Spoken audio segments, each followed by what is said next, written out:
पिछले क्लास तक हम लोग थर्मोमेट्री और थर्मल एक्सपेंशन पढ़ चुके थे, ठीक है। थर्मोमेट्री और थर्मल एक्सपेंशन में हम लोग टेम्परेचर के बारे में डिस्कस किए थे, समझ में आ रहा है। अब हम लोग कैलोरीमेट्री पढ़ेंगे, इसमें हीट एनर्जी के बारे में डिस्कस करेंगे। तो कैलोरीमेट्री ये समझ में आ रहा है ना कि इसमें हम लोग किसके बारे में पढ़ेंगे? हाँ, हीट एनर्जी मेजरमेंट के बारे में पढ़ेंगे। अब सबसे पहले समझिएगा जी, हीट एनर्जी क्या है। हीट एनर्जी में बच्चा में बहुत मिसकंसेप्शन होता है। जैसे कि हम आपसे पूछ दें कि हीट एनर्जी क्या है, तो आप क्या बोलेंगे? ठीक है, तो एक होता है कि एनर्जी, ठीक है। तो एनर्जी का मतलब है ना कि कुछ उसके पास स्टोर है। अरे आपके पास बोला गया कि पैसा है, इसका मतलब पैसा क्या है? स्टोर है। अरे बोलो यार। तो एनर्जी और हीट एनर्जी ये दोनों में डिफरेंस थोड़ा सा फील करिएगा। एक बॉडी है, ठीक है, इसका टेम्परेचर मान लो कि T1 होगा। एक दूसरा बॉडी, इसका टेम्परेचर मान लेते हैं कि T2 है, जो कि क्या है? कम है, किससे? T1 से, ठीक है।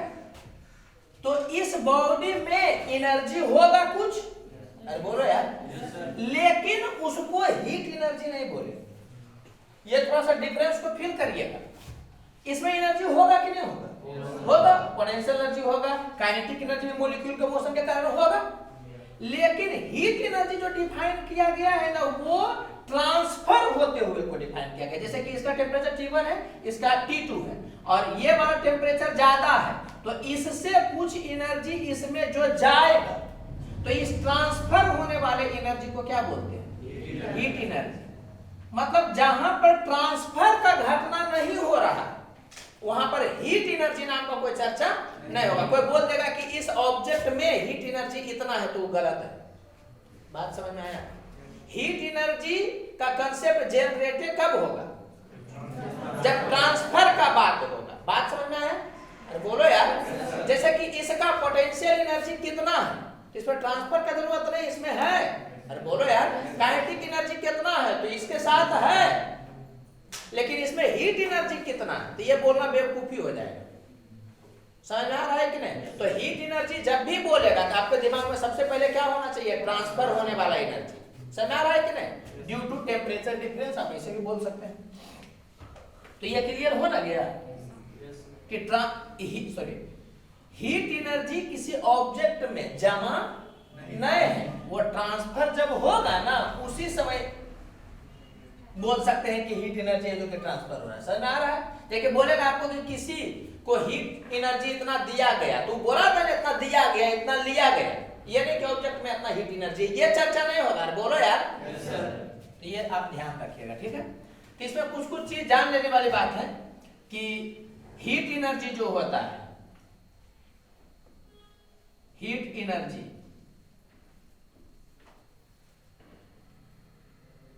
कहां से कहां होता है जी? तो high temperature to low temperature. इतना बोल देने से काम नहीं चल जाएगा। ये वाला कब होता है? जब खुद से हो। ये आपको ध्यान रखना है। समझ आ रहा है कि नहीं? हीट एनर्जी ट्रांसफर, या हीट एनर्जी भी बोल दिए तो एक ही हो गया, क्योंकि वो ट्रांसफर ही होगा। तो ये समझ में आया कि लो टेम्परेचर वाले से भी हाई टेम्परेचर में हीट एनर्जी जा सकता है, लेकिन वो खुद से नहीं जाएगा, वो आपको करना पड़ेगा। अरे बोलो यार। तो ये आप समझ में आपको तो आने लगे हैं।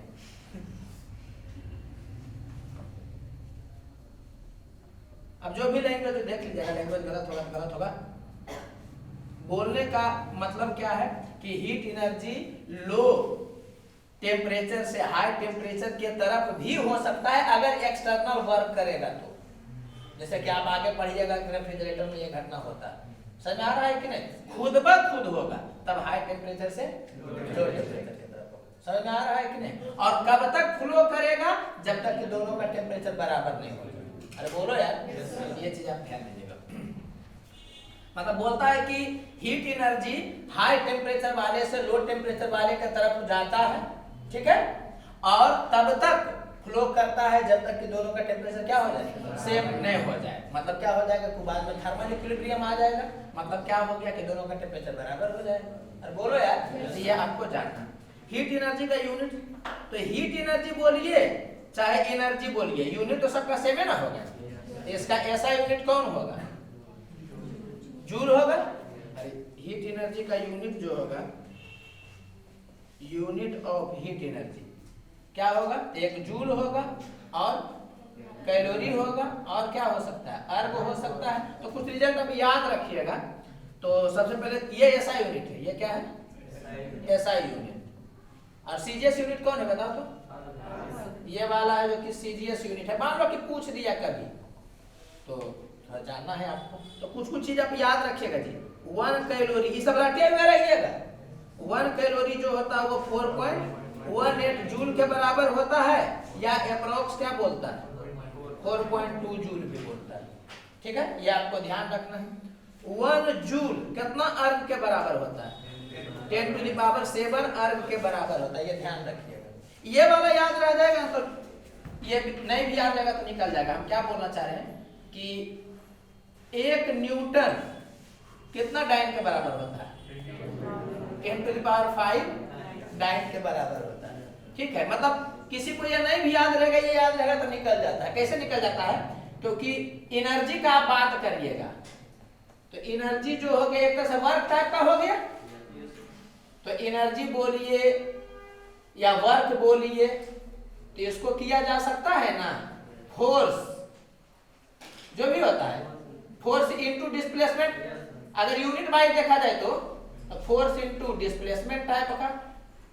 तो ऐसा यूनिट में ये न्यूटन हो गया, ये मीटर हो गया। और सीजीएस में ये वाला हो जाएगा कितना, डाइन। तो 1 न्यूटन के जगह पर 10⁵ डाइन लिखोगे और 1 मीटर के जगह पर 100 सेंटीमीटर रखोगे, तो ये हो करके ये आ जाता है। ये सब कुछ करना नहीं है, बस खाली हम ऐसे ही बोल दिया कि मन नहीं लग रहा था, सुना रहा। आपको ओवरऑल रटे हुए रहना क्या कि सीजीएस यूनिट क्या होता है, अर्ग होता है। और ऐसा यूनिट और सीजीएस यूनिट में ये वाला रिलेशन होता है। क्यों, तो क्या आप कैलकुलेट करिएगा और आपके पास हाथ में क्या आएगा, आपके पास हाथ में आएगा ऐसा यूनिट वाला, वो ऑप्शन में दिए हुए रहेगा अर्ग वाला। अरे बोलो यार, तो आपको तुरंत कन्वर्ट करना है तो जूल के जगह पर ये वाला कर दीजिएगा, या आप कैलकुलेट करिएगा आएगा एनर्जी कैलोरी में और आपको क्या होगा कि दिए हुए रहेगा ऑप्शन जूल में, तो आप इससे डील करिएगा। समझ में आ रहा है ना, ये ध्यान रखिएगा। अच्छा बताओ तो 1 जूल कितना कैलोरी के बराबर होगा, 1 जूल कितना कैलोरी के बराबर होगा। तो इसको इधर भेजिएगा ना जी, तो आप करिए 1/4.2 करिए तो एक बड़ा अच्छा रिजल्ट आएगा, बहुत अच्छा रिजल्ट आएगा। मत आइए याद रह जाएगा तो कैलकुलेशन में फास्ट हो जाइएगा। करिए ना अति से, मोबाइल से करिए, कोई करिए ना। 1/4.2 0.24, हाँ 238 मतलब 0.24। तो यही बताना चाह रहे हैं कि बड़ा अच्छा सा रिजल्ट होता है। यार ध्यान दीजिएगा, ध्यान ये दीजिएगा कि 1 कैलोरी 4.2 जूल होता है, ठीक है।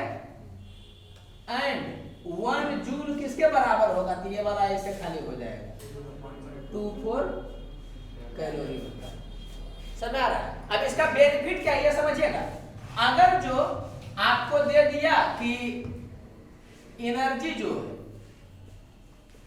वो 10 जूल है, तो आपको बताना है कि एनर्जी कैलोरी में कितना होगा। तो आप क्या करते हैं, कैलोरी में कितना होगा एनर्जी, तो जनरली बच्चा कैसे बनाता है जी कि जूल रहेगा और कैलोरी में करना है तो 4.2 से डिवाइड करिएगा। तो 4.2 से डिवाइड किया, अब कैलकुलेशन में आप फंस गए। नई बात समझ में आया क्या बोले। अरे एक तो क्या हुआ कि कैलोरी में रहेगा तो 4.2 से मल्टीप्लाई करेगा तो जूल बन जाएगा, जूल में रहेगा कैलोरी में वाला रहेगा तो 4.2 से डिवाइड करिएगा। तो अब यहाँ पर आइएगा कि कैलकुलेशन में फंसा लिया ना जी आपको।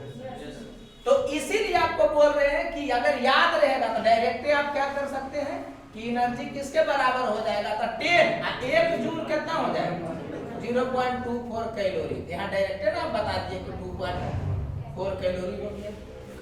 अरे बोलो यार। तो ये रटे हुए रहेगा, रटना बड़ा आसान है, इसको खाली उलट दीजिए तो हो जाएगा। 1 कैलोरी तो 4.2 जूल याद रहता है, तो 1 जूल कितना होगा, तो 0.24 कैलोरी। अरे समझ में आया? कोई बहुत बड़ा तोप चीज नहीं, लेकिन एग्जाम में टाइम इसी सब से बचता है, क्योंकि बहुत तेजी में आपको जूल से कैलोरी, कैलोरी से जूल में कन्वर्ट करना रहेगा पूरे हीट चैप्टर में। बोलो यार। तो हमको नहीं लग रहा है कि कोई दिक्कत होगा, ठीक है। बाकी ये सब दिखाने की जरूरत नहीं ना है कि हीट तब तक ट्रांसफर होगा जब तक कि टेम्परेचर बराबर नहीं हो जाए, वो सब आप जान ही रहे हैं, ठीक है। बाकी एनर्जी स्केलर क्वांटिटी है, ये भी आप जान रहे हैं, वेक्टर क्वांटिटी का कोई टाइप का एनर्जी रहेगा, काइनेटिक एनर्जी, पोटेंशियल एनर्जी, कोई भी चीज रहेगा, जब एनर्जी है तो क्या होगा, स्केलर होगा। ये क्यों बोल रहे हैं स्केलर, क्योंकि इधर से इतना एनर्जी, इधर से इतना एनर्जी, इधर से इतना एनर्जी आएगा, तो दिमाग नहीं लगाना, सीधे जोड़ करके बोल देना है कितना एनर्जी होगा। बोलो यार। चलिए अब आपको क्या पढ़ना है, मेन न्यूमेरिकल यहां से स्टार्ट होगा। एक बॉडी है और इसका टेम्परेचर हमको क्या करना है कि डेल्टा टी से बढ़ाना या घटाना है, कुछ भी हो सकता है, बढ़ा सकते हैं या घटा सकते हैं, कुछ हमको करना है। पिछले चैप्टर में मतलब थर्मोमेट्री में हम लोग क्या पढ़ रहे थे कि इसका टेम्परेचर डेल्टा टी से बढ़ गया, उसके बाद आगे का कहानी नहीं होता था। अरे बोलो यार। अब कहानी क्या जाएगा कि इसका डेल्टा टी से बढ़ा तो कितना एनर्जी देना पड़ेगा, ये पिछले क्लास तक में हम लोग पढ़ रहे थे हीट वाला में। नहीं, सीधे बोलते थे क्या कि टेम्परेचर जो 50 डिग्री सेल्सियस से बढ़ गया, अरे बोलो 50 डिग्री सेल्सियस से घट गया, तो उस समय हम लोग का क्या था कि हीट एनर्जी में इंटरेस्ट नहीं था। अब है जो कि इंटरेस्ट है, तो इस बॉडी का जिसका मास कितना है, m है, इसका अगर डेल्टा टी से टेम्परेचर बढ़ाना है या घटाना है, बढ़ाना है तो एनर्जी देना पड़ेगा, घटाना है तो एनर्जी लेना पड़ेगा। इसमें भी एक वर्ड लगा दिया जाता है कि फेज चेंज नहीं हो रहा है, तो वो तो हम आगे चर्चा करेंगे। तो आपको याद रखना है कि कितना एनर्जी देंगे तो इसका टेम्परेचर डेल्टा टी से बढ़ जाएगा। तो एक फॉर्मूला होता है Q = ms डेल्टा टी, तो इसको सीधे रख देना है, ठीक है। पहले पढ़ाया जाता है जी क्या, तो S का वैल्यू Q/m डेल्टा टी, या फिर उससे ही बनाया था, लेकिन हम इसलिए इसको पहले पढ़ा रहे क्योंकि बार बार इसी का यूज होगा।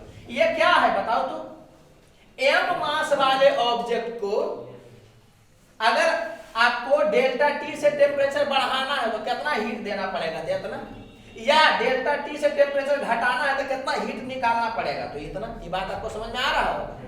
जहां m क्या है, बॉडी का मास है, कोई दिक्कत लग रहा है क्या?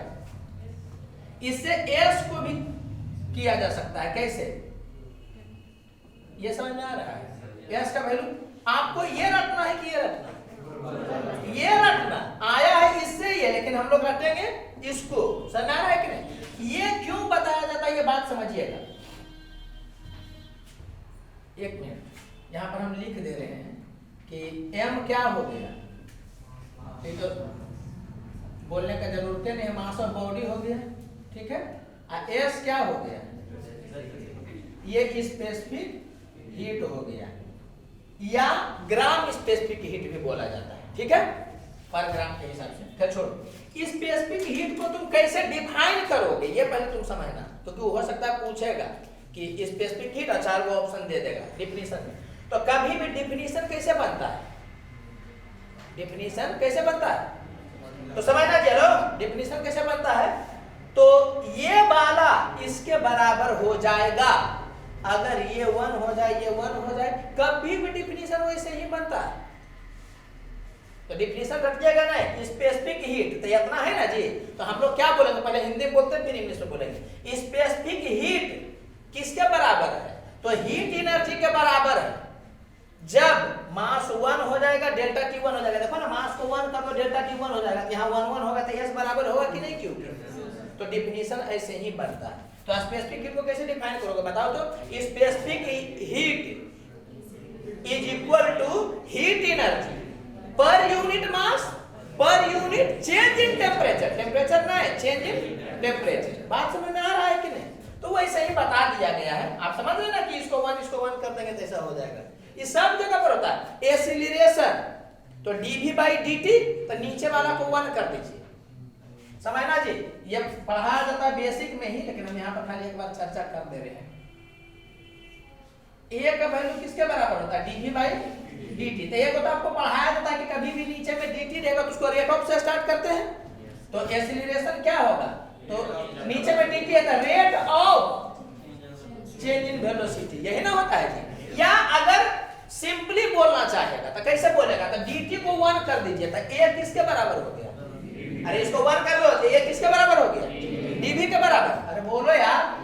तो हम लोग क्या बोल सकते हैं कि acceleration is equal to change in velocity per unit time.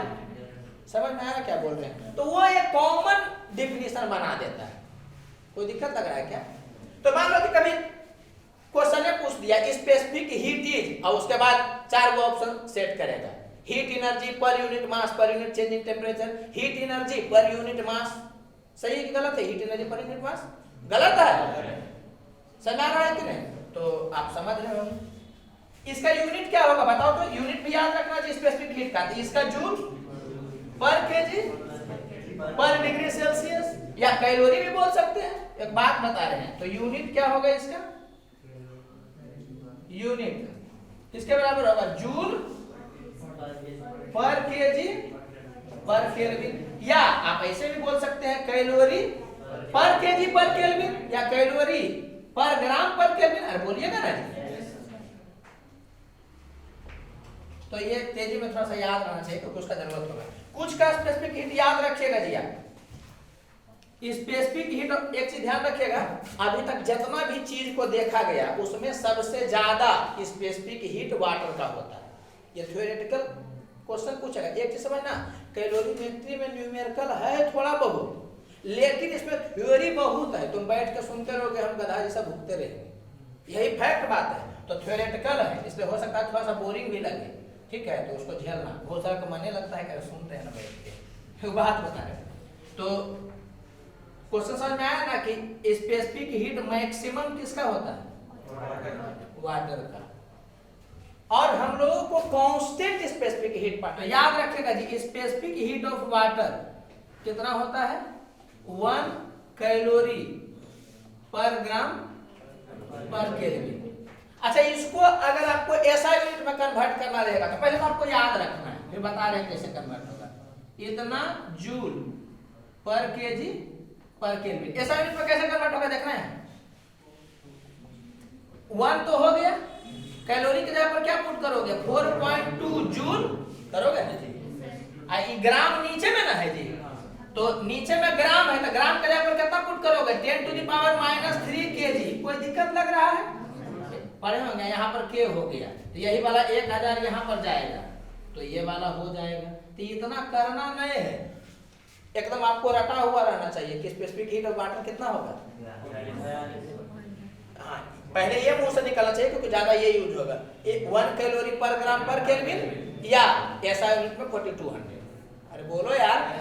तो आपको याद रखना चाहिए और इससे ज्यादा किसी का नहीं होता। यहाँ पर कुछ का और लिख दे रहे जिसका जरूरत पड़ेगा तो वहां डाटा खोजोगे मिलेगा ही नहीं। स्पेसिफिक हीट ऑफ आइस कितना होता है? 0.5 कैलोरी पर ग्राम पर केल्विन, ठीक है? स्पेसिफिक हीट ऑफ स्टीम कितना होता है? 0.47 कैलोरी पर ग्राम पर केल्विन। तो इतना का रिजल्ट याद रखना है। अगर वो दे दिया तो आसान कर दिया आपका, नहीं भी देगा तो आपको ये याद रखना है, रिपीट के याद रखना है। क्या वाटर का कितना होता है तो उसका तो मैक्सिमम है 1, आइस का कितना होता है तो उसका आधा। अरे बोलो यार। और स्टीम का कितना होता है? 0.47। और आइस वाला को अगर ऐसा यूनिट में करेगा तो इसका आधा हो जाएगा, 2100 हो जाएगा। वो चलेगा, जनरली कैलोरी पर ग्राम वाला में होता है। तो ये पहले आपको रटे हुए रहना। कोई दिक्कत लग रहा है कि ये सीधे रटे हुए रहना है। और ये ध्यान दीजिएगा छोटू कि ये वाला फॉर्मूला तब तक लगता है जब तक फेज में चेंज नहीं हो। फेज में चेंज होने लगेगा तो ये वाला फॉर्मूला नहीं लगेगा। तो हम लोग देखेंगे कौन सा लगेगा। अरे बोलो जी। तो एक चीज और ध्यान दीजिएगा, अगर बॉडी का मास आप बढ़ाइएगा तो बताइए तो स्पेसिफिक हीट बढ़ेगा या घटेगा? घटेगा, ऐसा आपको लगेगा, मगर होता नहीं। समझ में आ रहा है कि नहीं? तो वही बोल रहे हैं कि वो लिखा दे रहे हैं। अच्छा, डेल्टा टी के बारे में बताइए तो। डेल्टा टी अगर बढ़ेगा तब स्पेसिफिक हीट बढ़ेगा कि घटेगा? घटेगा, ऐसा आपको लगेगा, ये भी नहीं होता। चलिए अब हीट एनर्जी के बारे में बोलिएगा कि अगर जो Q बढ़ेगा तो बताइए तो स्पेसिफिक हीट बढ़ेगा कि घटेगा? तो आपको लगेगा कि बढ़ेगा, लेकिन ऐसा होता नहीं। सुनिएगा, एक याद रखिएगा, स्पेसिफिक हीट जो होता है ना वो मटेरियल प्रॉपर्टी होता है। क्या होता है? मटेरियल प्रॉपर्टी होता है।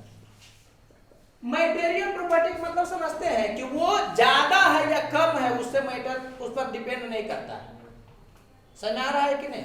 जैसे कि वाटर है तो आप इतना वाटर लीजिए, चाहे इतना वाटर लीजिए, चाहे इतना वाटर लीजिए, स्पेसिफिक हीट उतना ही होगा, जो अमाउंट पर डिपेंड नहीं करता। समझ में आया कि नहीं? वो प्रॉपर्टी ऑफ मटेरियल होता है। एक जनरल भाषा में हम बोल रहे हैं। अरे बोलो यार। तो इस चीज को आप ध्यान रखिएगा। बहुत सारा चीज ऐसा है, कंडक्टिविटी भी है, जैसे सोना है तो सोना थोड़ा सा रहे चाहे ज्यादा रहे, उसका कंडक्टिविटी उतना ही रहेगा। अरे बात समझ में आ रहा है? तो ये ध्यान रखिएगा कि स्पेसिफिक हीट क्या है, मटेरियल प्रॉपर्टी है। क्यों बता रहे हैं? तो क्या अगर नहीं बताएगा तुमको यही वाला फॉर्मूला दे देगा, फंसाना चाहेगा तो क्या है, एकदम लिख देगा कि S का वैल्यू इतना होता है तो मास को बढ़ाया गया तो स्पेसिफिक हीट का क्या होगा, तो आप बोलिएगा कि घट गया। तो ऐसा होता नहीं। स्पेसिफिक हीट ना तो हीट एनर्जी पर डिपेंड करता है, ना तो मास पर डिपेंड करता है, ना तो डेल्टा टी पर डिपेंड करता है, वो मटेरियल का प्रॉपर्टी। समझ आ रहा है कि नहीं? तो एक्चुअली में होता क्या होगा बताओ तो जैसे आप मास को बढ़ाइएगा ना तो क्या होगा कि Q खुद ब खुद बढ़ जाएगा। अब ऐसा होगा कि कट कर करके ये कांस्टेंट रह जाएगा। ये सब कुछ नहीं भी जान रहे तो बस एक चीज याद रहना चाहिए कि स्पेसिफिक हीट मटेरियल का प्रॉपर्टी होता है। कोई दिक्कत लग रहा है तो उसको आप रटे हुए रहिए। अब बोलो यार।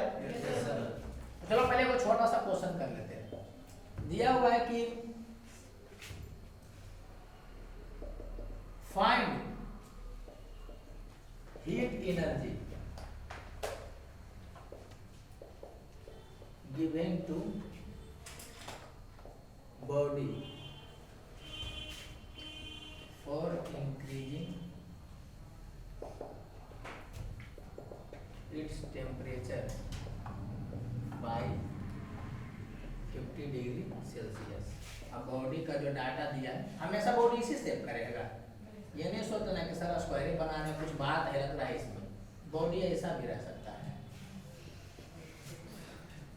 अरे ये दिल नहीं है, ये पान का पत्ता है। चलो इसका मास जो है समझना, कहाँ गलती हो गई इसको समझना। तो ये जो है वो 200 ग्राम है। कहाँ कहाँ फंसा तो वही सिखाना है तुमको, ठीक है? और स्पेसिफिक हीट है जो 1 कैलोरी 0.1 कैलोरी पर ग्राम पर केल्विन, ठीक है? तो Q का वैल्यू कितना होगा? तो डायरेक्ट होगा ms डेल्टा टी। तो अब एक चीज ध्यान रखिएगा, जो बोल रहे हैं उसको सुनिएगा। अगर जो दिमाग नहीं काम करे हीट में, दिमाग नहीं काम करे तो आप सबको यूनिट वाइज लिखिएगा, ठीक है? पहले हम यूनिट वाइज लिख के बताते हैं। तो m का वैल्यू कितना होगा? 200 ग्राम। s का वैल्यू कितना होगा? 0.1 कैलोरी पर ग्राम पर केल्विन, है ना होगा जी, into delta T 50 degree Celsius या केल्विन। बतिया तो क्या हो गया? तो देखो यहाँ से ये कट गया और यहाँ से ये कट गया, तो इसको करोगे तो आ जाएगा 20 कैलोरी। कोई जरूरी नहीं है कि वो 20 कैलोरी में ही वो देगा, हो सकता है कि वो जूल में पूछेगा। तो ये किसके बराबर होगा? 20 इंटू 4.2 जूल या 4.18 कर सकते थे। अरे बोलो यार, तो ये किसके बराबर हो गया? 84 जूल, ठीक है? तो बार बार तुम यूनिट लिखोगे, तुमको नहीं लग रहा है कि टाइम किल करेगा? पहला चीज समझिएगा, होल मैकेनिक्स में, ठीक है, और होल 12th पोर्शन में जो भी आप पढ़ते हैं सब जगह पर यह हैबिट होता है कि ऐसा यूनिट में मारेंगे, रिजल्ट ऐसा यूनिट में आएगा। अरे बोलो यार। हीट में कोई जरूरी नहीं है कि आप ऐसा यूनिट में ही बार बार यूज करिएगा। समझना क्या बोल रहे हैं? हीट चैप्टर में आपको यूनिट का विशेष रूप से ध्यान रखना पड़ेगा। समझ आ रहा है कि नहीं? ध्यान नहीं रखना है तो बार बार यूनिट रखिएगा तो टाइम ना किल करेगा।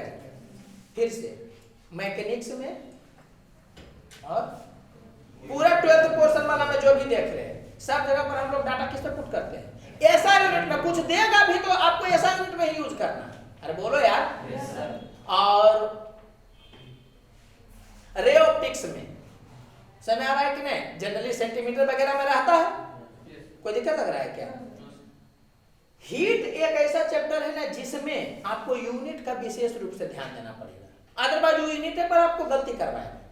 तो या तो बार बार आप यूनिट लिखिए या उससे बचने के लिए हम लोग तरीका बता रहे हैं क्या कि इस समझना स्पेसिफिक हीट जनरली दिया हुआ रहता है कैलोरी पर ग्राम पर केल्विन में। तो आप याद रखिए कि स्पेसिफिक हीट जब भी देगा ना कैलोरी पर ग्राम पर केल्विन में, तो इस सिचुएशन में हम लोग मास किस में यूज करेंगे?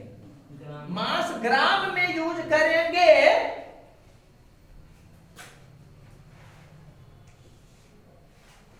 तो हमको जो एनर्जी मिलेगा वो किस में मिलेगा? कैलोरी में मिलेगा। अगर जो स्पेसिफिक हीट कैलोरी पर ग्राम पर केल्विन में नहीं दिया, अरे बोलो यार, तो तुम हर हालत में यूनिट को लिखना है, तो तुमसे तो गलती होना तय है। एक बार फिर से, अगर स्पेसिफिक हीट कैलोरी पर ग्राम पर केल्विन में देगा, ठीक है, जो जनरली देगा, तो आपको पहले से याद रहना चाहिए कि मास ग्राम वाला पुट करते हैं तो डायरेक्ट आंसर किस में आ जाता है? कैलोरी में। अरे बोलो यार। लेकिन अगर जो वो स्पेसिफिक हीट कैलोरी पर ग्राम के जगह पर कुछ दूसरा दे दिया, कैलोरी पर केजी दे दिया, या कुछ और भी चेंज करेगा, तो तुमको डायरेक्ट नहीं करना है, तुमको यूनिट के साथ लिखना है। बात समझ में आया? पहला चीज यही सीखना है, तो तुमसे यूनिट में गलती होगा ही। अरे बोलो यार। तो ये चीज आप ध्यान रखिएगा। अब जैसे कि समझना एवं प्रॉब्लम में ही आपको दे दिया, केवल अंतर क्या किया है कि मास का वैल्यू दिया है कितना? 2 kg। अरे प्रॉब्लम ऊपर वाला है, समझ में आ रहा है कि नहीं? मास कितना दिया है? 2 kg। हम लैंग्वेज नहीं लिख रहे हैं, समझ रहे हैं ना बात कि ऊपर वाला ही प्रॉब्लम है, केवल मास को क्या किया गया है? 2 kg किया गया। अब आपसे पूछेगा कि हीट का वैल्यू कितना है, तो आपके पास दो ऑप्शन, या तो आप क्या करिएगा, सबको यूनिट वाइज लिखिएगा तो टाइम किल करेगा कि नहीं किल करेगा, या फिर हम लोग जैसे देखेंगे कि ये वाला किसमें दिया हुआ कैलोरी पर ग्राम पर केल्विन में, तो मास को हम लोग ग्राम में लिखेंगे तुरंत। तो मास कितना हो गया? 2000 ग्राम में होना गया जी, इनटू स्पेसिफिक हीट कितना होगा? 0.1 डायरेक्ट लिख कर क्या यहाँ पर कैलोरी कर दे। नई बात समझे क्या बोले हैं? स्पेसिफिक हीट कैलोरी पर ग्राम पर केल्विन में देगा ना, तो हम लोग को पहली माइंड में बैठा हुआ रहना चाहिए क्या कि मास को ग्राम में पुट करेंगे तो फाइनल आंसर है जो कि कैलोरी में आ जाएगा। तो ये सब लिखने से काटने से बच ना जाइएगा, तो ये ध्यान रखना है। तो ये वाला कितना हो गया देखिए डायरेक्ट, तो ये 200 कैलोरी हो गया। अब जूल में करना रहेगा तो उसको आगे कन्वर्ट करेंगे। क्या हुआ? अच्छा सॉरी कहां पर छूट गया?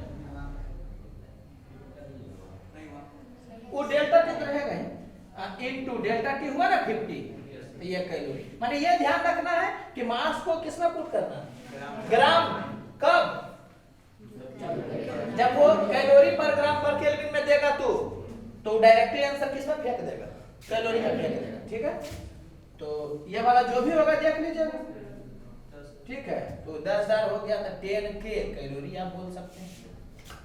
समझ आ रहा है कि नहीं? तो समझ आ रहा होगा आपको।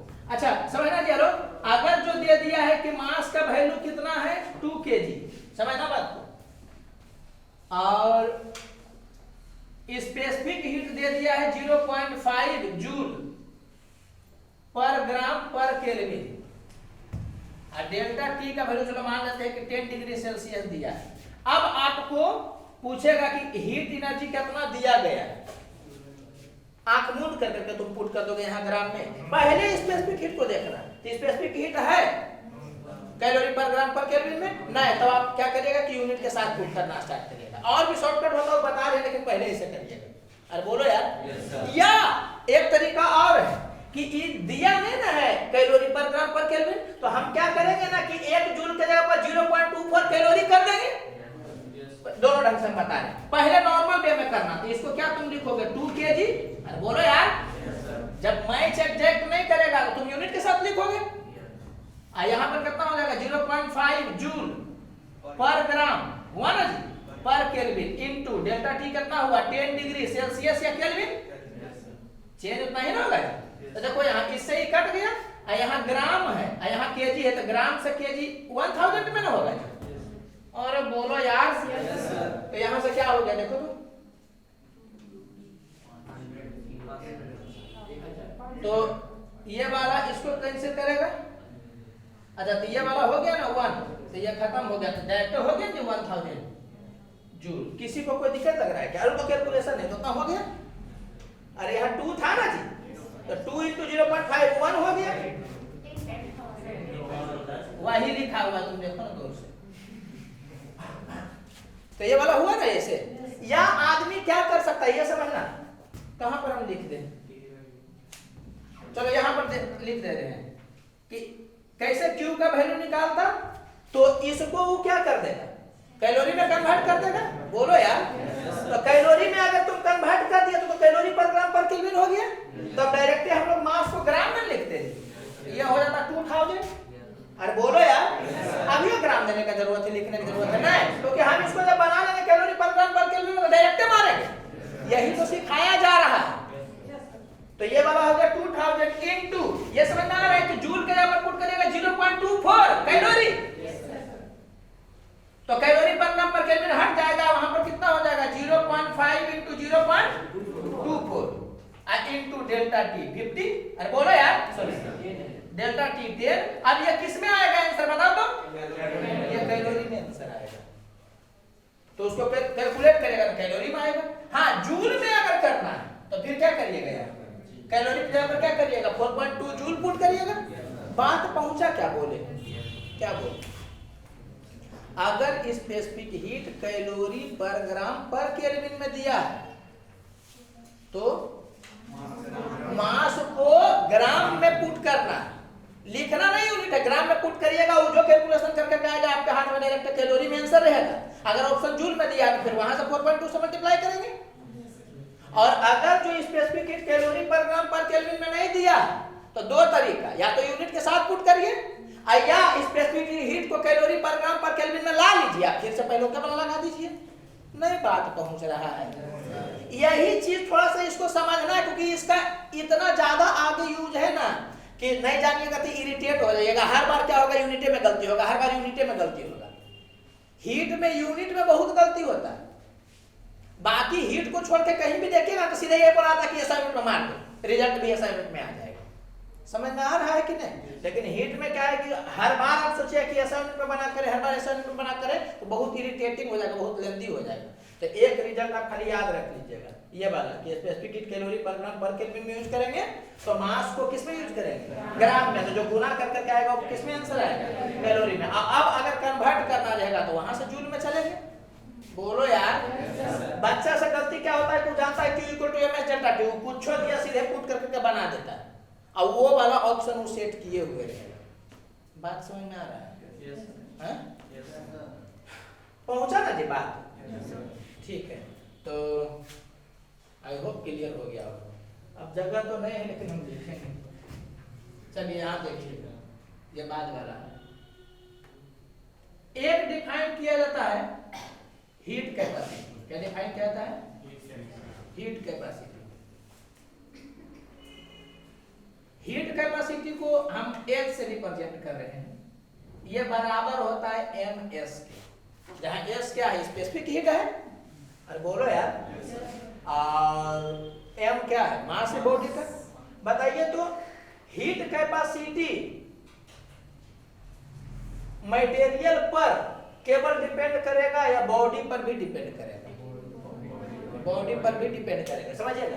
ये वाला तो केवल मटेरियल पर डिपेंड करेगा, लेकिन मास जिसका ज्यादा रहेगा उसका हीट कैपेसिटी ज्यादा होगा। ये बात समझ में आ रहा है? मास ज्यादा रहेगा तो हीट कैपेसिटी ज्यादा होगा। तो ये चीज समझिएगा जी, हीट कैपेसिटी बॉडी का प्रॉपर्टी, उसका मास ज्यादा तो हीट कैपेसिटी ज्यादा होगा, मतलब वो बॉडी पर डिपेंड करेगा।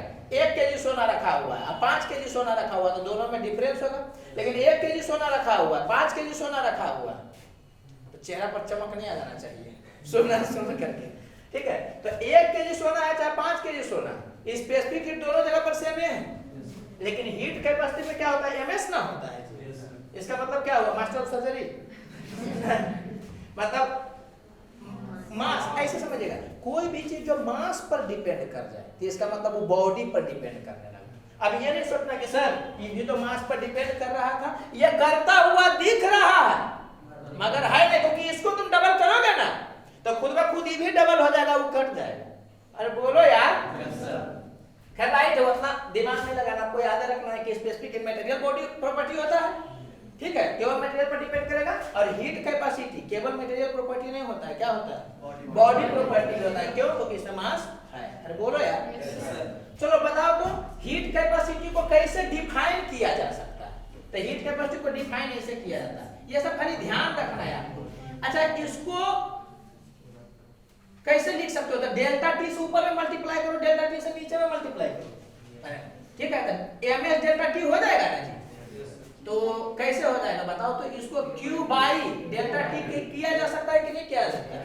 अरे बड़ा आसान है, डेल्टा टी से ऊपर करोगे, डेल्टा टी से नीचे करोगे, तो एमएस डेल्टा टी क्यू के बराबर हो गया ना। हीट कैपेसिटी को डिफाइन करो तो कैसे डिफाइन करोगे, heat capacity is equal to heat energy per unit change in temperature, define कर लिए ना जी। अब उल्टा भी होता है, कभी कभी क्या होगा कि लैंग्वेज में देगा तो मैं तुम्हें लिखना आता है, जैसे कि आपको देगा कि heat energy per unit change in temperature, तो आप हीट एनर्जी पर यूनिट जिसके आगे में लगा वो नीचे होगा, तो heat energy per unit change in temperature, तो नीचे में होगा कितना, change in temperature delta T, तो ये वाला होगा। अब पकड़ाएगा कैसे कि स्पेसिफिक हीट है, तो क्यू को जैसे एमएस डेल्टा टी खोलिएगा कट जाएगा, तो एमएस दिखेगा, एमएस दिखेगा तो आपको पता चल जाएगा कि वो क्या है, हीट कैपेसिटी। और बोलो यार, ठीक, उतना नहीं है तो डिफाइन नहीं कर रहे हैं, बस खाली आप जान लीजिए, बोलो बोलो बोलो, ठीक है। तो आप समझ लिया होंगे, कोई दिक्कत लग रहा है। देखो शुरू में थोड़ा सा बोरिंग लगेगा, फिर प्रॉब्लम करेंगे ना तो ठीक लगने लगेगा। अभी थ्योरेटिकल चीज थोड़ा सा बताना है, जैसे कि इसमें क्या होता है ना कि सब बच्चा को याद होता है Q equal to M S delta T. अरे बोलो यार, लेकिन गलती कहाँ होगा, तो यूनिट में गलती होगा। तो यूनिट में गलती नहीं होना, क्योंकि एग्जामिनर भी जान रहा है कि यूनिट में गलती करोगे तो यूनिट को हर हालत में इधर उधर के लिए रहता है। समझ में आ रहा है कि नहीं? तो ये वाला जो स्टेटमेंट है ना, इसको थोड़ा सा ध्यान रखना, और नहीं रहेगा तो बताइए दिए कि दो मेथड है, या तो क्या करिएगा सबका यूनिट लिखिएगा, लेकिन वो बेवकूफी हो जाएगा सबका यूनिट लिखना। स्पेसिफिक हीट को आप क्या कर लीजिएगा, कैलोरी पर ग्राम पर केल्विन में कन्वर्ट कर लीजिएगा।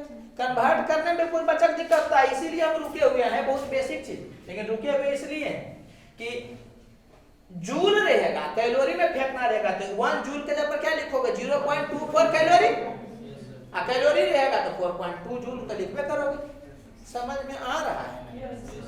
तो आई होप कोई दिक्कत नहीं होगा। बाकी आगे बताते हैं, अभी शुरुआत हुआ है। उतारिए, यहाँ पर देखना जी 50 छूट गया है, तो ये 50 हो जाएगा ये वाला। तो यहाँ पर कितना हो गया देखिए, तो ये हो गया कितना 1000 कैलोरी, या अगर ऐसा यूनिट में लिखना रहेगा तो क्या होगा 1000 इंटू 4.2 जूल होगा ना जी। ये कितना हो गया 4.2 किलो जूल भी कर सकते हैं, ठीक है। इसको थोड़ा सा ध्यान दीजिएगा। स्पेसिफिक हीट पर अब कुछ थ्योरेटिकल नॉलेज है जो कि ले लीजिए आप लोग सॉलिड के बारे में, समझना जी। बहुत सारा बच्चा को क्या होता है कि ये पता नहीं होता है, पूछा भी नहीं जा रहा है, लेकिन नहीं ही पूछेगा ऐसा जरूरी नहीं है, समझना। स्पेसिफिक हीट ऑफ सॉलिड्स, यहाँ ध्यान दीजिएगा। स्पेसिफिक हीट ऑफ सॉलिड जो होता है ना, वो टेम्परेचर पर डिपेंड करता है। आपको न्यूमेरिकल जब पूछेगा तब वो टेम्परेचर पर डिपेंड नहीं करेगा, तब वो क्या देगा कांस्टेंट देगा। समझ आ रहा है कि तब वो कांस्टेंट होगा। ऐसे उसमें भी पढ़ा जाता है कि अगर टेम्परेचर पर वेरी करने लगे तो dq equal to ms dt से इंटीग्रेट किया था, लेकिन वो आपको नहीं जानना है, उसको भी रहने दीजिए। आपके लिए स्पेसिफिक हीट जो होगा न्यूमेरिकल व्यू से वो क्या होगा, वो कांस्टेंट होगा। बात समझ में आ रहा है? लेकिन थ्योरेटिकल व्यू से ये समझिएगा कि स्पेसिफिक हीट जो होता है वो कम टेम्परेचर पर, मैं टेम्परेचर बहुत कम है, 1 kelvin 2 kelvin 3 kelvin, 1 kelvin 2 kelvin 3 kelvin, ये बहुत कम टेम्परेचर है, बहुत ज्यादा। हम 0 डिग्री सेल्सियस के बारे में बात नहीं कर रहे हैं, हम किसके बारे में बात कर रहे हैं, केल्विन के बारे में बात कर रहे हैं। 0 डिग्री सॉरी सेल्सियस में समझे कितना, -272 -271 उतना पर, ठीक है। तो एक ग्राफ ऐसे दिया जाता है ऐसा, ठीक है, जो कि बाद में जाकर के क्या हो जाता है, कांस्टेंट होता है। शुरू में क्या होता है कि तेजी से बढ़ता है, जैसे जैसे टेम्परेचर बढ़ाइएगा तो तेजी से बढ़ेगा, और उसके बाद क्या हो जाता है, कांस्टेंट। समझ आ रहा है? ये समझिएगा जी कि बाद में क्या होता है ना कि कांस्टेंट होता है। तो हम लोग जो भी न्यूमेरिकल डील करते हैं ना, वो क्या करते हैं, इसी सिचुएशन में करते हैं जब क्या हो जाए, कांस्टेंट हो जाए। अरे बस खाली इसी जान लो। तो जनरली देखा गया कि सॉलिड के लिए स्पेसिफिक हीट जब कांस्टेंट होता है ना, तो वो 3R के बराबर होता है। किसके बराबर होता है, 3R के बराबर होता है, अप्रोक्स। समझ आ रहा है कि नहीं? तो 3R के बराबर होगा, और जिस टेम्परेचर पर जाने के बाद स्पेसिफिक हीट क्या हो जाए, कांस्टेंट हो जाए, मैंने उस टेम्परेचर के बाद कितना भी टेम्परेचर बढ़ाइएगा तो उसका स्पेसिफिक हीट क्या हो जाएगा, कांस्टेंट हो जाएगा। तो इसको बोला जाता है डिवाइस टेम्परेचर। एक्चुअली में साइंटिस्ट का नाम था डिवाइस। समझ आ रहा है कि नहीं? ये लगभग के लिए क्या होता है, रूम टेम्परेचर के ही बराबर होता है। रूम टेम्परेचर बोले तो बोलो यार, 25 डिग्री सेल्सियस या 297 या 298 केल्विन बोल सकते हो, ठीक है। आपको लग रहा हो क्या क्या बोल रहा है, ऐसा लग रहा है क्या? समझना, न्यूमेरिकल बनाने के लिए जो स्पेसिफिक हीट होगा वो पहले लेवल में वैरी करता हुआ नहीं रहता है, वो टेम्परेचर पर डिपेंड करता हुआ आपको नहीं देता है, वो स्पेसिफिक हीट आपको कांस्टेंट देगा। समझ आ रहा है कि नहीं? लेकिन थ्योरेटिकली ये आपको नॉलेज होना चाहिए कि बहुत कम टेम्परेचर पर स्पेसिफिक हीट कांस्टेंट नहीं रहता है, क्या होता है, बदलता है। जैसे जैसे टेम्परेचर बढ़ाइएगा स्पेसिफिक हीट बढ़ेगा, और फिर बाद में जाकर करके कांस्टेंट होता है, जिस पर हम लोग न्यूमेरिकल बनाते हैं। समझ आ रहा है कि नहीं? तो मिनिमम टेम्परेचर जिसके बाद स्पेसिफिक हीट क्या हो जाएगा, कांस्टेंट हो जाएगा, तो वो टेम्परेचर क्या कहलाता है, डिवाइस टेम्परेचर कहलाता है। एक्चुअली में साइंटिस्ट का नाम था डिवाइस। समझ में आ रहा है कि नहीं? ठीक है। और इन्हीं के अकॉर्डिंग जब कांस्टेंट होता है तो उसका वैल्यू लगभग का किसके बराबर हो जाता है, 3R के बराबर होता है। R का भी डाटा याद रखिएगा जी, R का डाटा कितना होता है, R का डाटा अगर कैलोरी में देखिएगा तो 2 कैलोरी या बाकी जो भी चलेगा वहां पर। समझ आ रहा है कि नहीं? या अगर कैलोरी के हिसाब से देखिएगा तो इसको भी बता दे सकते हैं कि क्या होगा। अरे पढ़े हैं ना आप, PV इक्वल टू NRT, तो यहाँ से भी आप देख सकते हैं कि हो जाएगा PV बाई NT, यही ना होगा R का यूनिट। तो PV एक तरह से हो गया जूल वाला या कैलोरी वाला, पर मोल पर केल्विन, ऐसे लिख दे रहे हैं पर मोल पर केल्विन। ये किसमें है, कैलोरी वाला में, या कैलोरी को क्या करिएगा 4.2 करिएगा, तो ये अप्रोक्स कितना हो जाएगा 8.4 जूल पर मोल पर केल्विन। कोई दिक्कत लग रहा है? तो ये आप याद ही रखिएगा। और एक और याद रखता है कितना, 0.082 करना जी। अरे बोलो यार,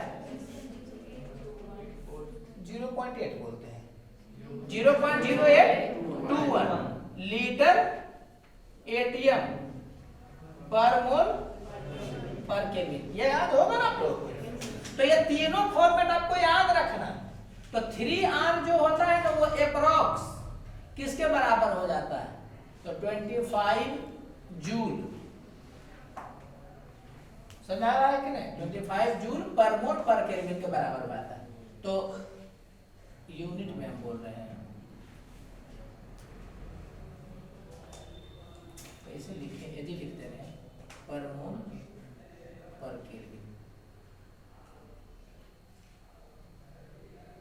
ठीक है, तो पता नहीं हमको लग रहा बात नहीं पहुंच रहा है, इसमें पहुंचाना ही कुछ नहीं, कांस्टेंट हो जाता है, ठीक है। और लगभग कहानी नहीं बोले कि सबका 25 होगा, किसी का 24.9, किसी का 26 के आसपास, लेकिन ये अप्रोक्स वही होता है। अरे आपसे सीधे पूछ देगा किसी सॉलिड का रूम टेम्परेचर के आसपास में या रूम टेम्परेचर पर स्पेसिफिक हीट कितना होता है, तो आप डायरेक्ट बता दे सकते हैं कि 25 जूल पर मोल पर केल्विन। अरे समझ में आया?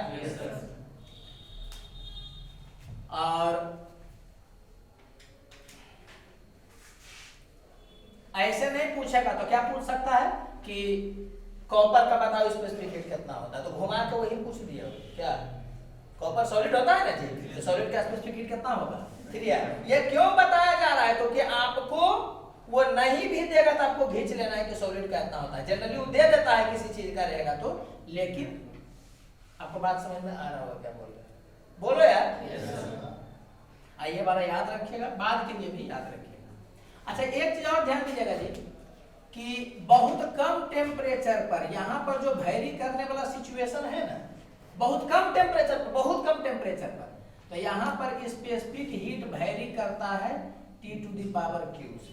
ये भी आप याद रखिएगा, पूछा नहीं है लेकिन पूछ सकता है। दो चीज इसमें याद करना है, क्या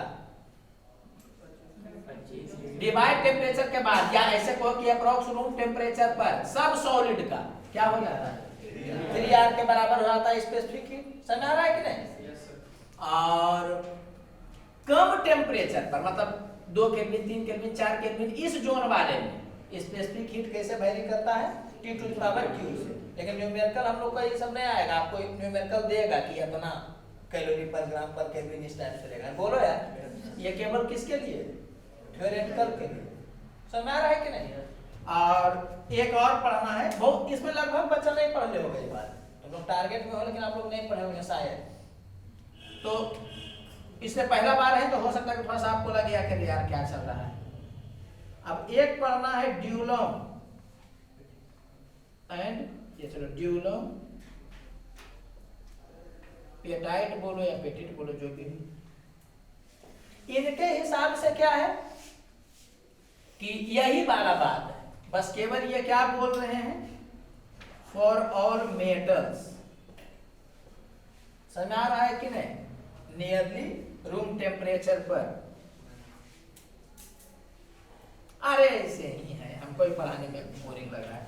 ये वाला भी अप्रोक्स किसके बराबर होता है, 3R के बराबर। इसमें एक बेनिफिट पता है क्या हुआ, ये वाला बोला क्या केवल सॉलिड के लिए, ये किसके लिए बोला, मेटल के लिए। तो मेटल में मरकरी भी नहीं आता है, मरकरी तो लिक्विड है, तो लिक्विड वाला बारे में चर्चा किए हैं नहीं। ये वाला है जो कि बोले कि मेटल के लिए, चाहे वो सॉलिड हो चाहे लिक्विड है, मैंने मरकरी का भी पूछेगा तो हम लोग क्या बोलेंगे 3R के बराबर। इसके हिसाब से बोल सकते थे मरकरी का 3R नहीं, क्यों, तो मरकरी क्या है, लिक्विड है।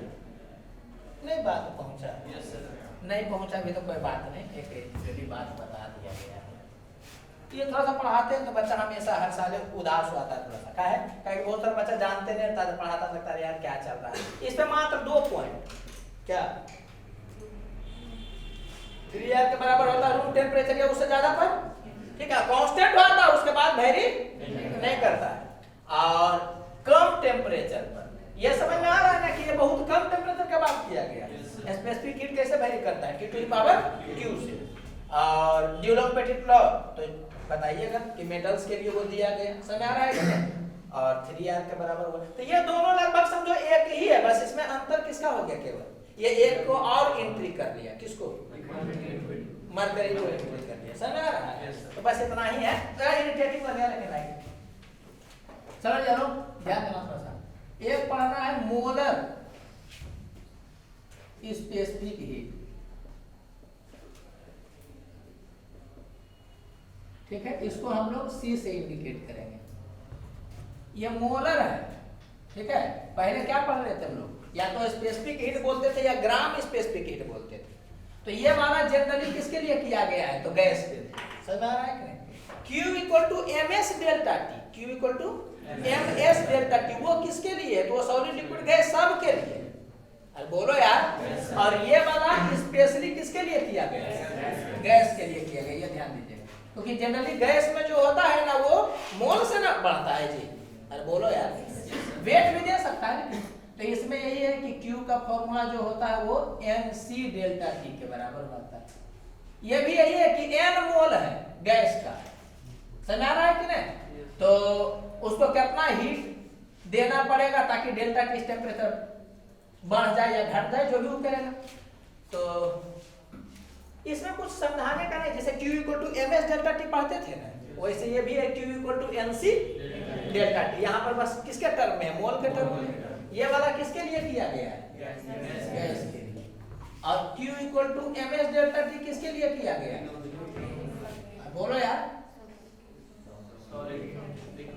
ये सॉलिड, लिक्विड, गैस, तीनों के लिए। एक चीज ध्यान देना, जो बोल रहे हैं जी, अगर गैस ही दे देगा लेकिन आपको क्या करेगा कि स्पेसिफिक हीट देगा, मोलर स्पेसिफिक हीट नहीं देगा, तब कौन फॉर्मूला लगेगा? ये वाला लगेगा कि ये वाला लगेगा?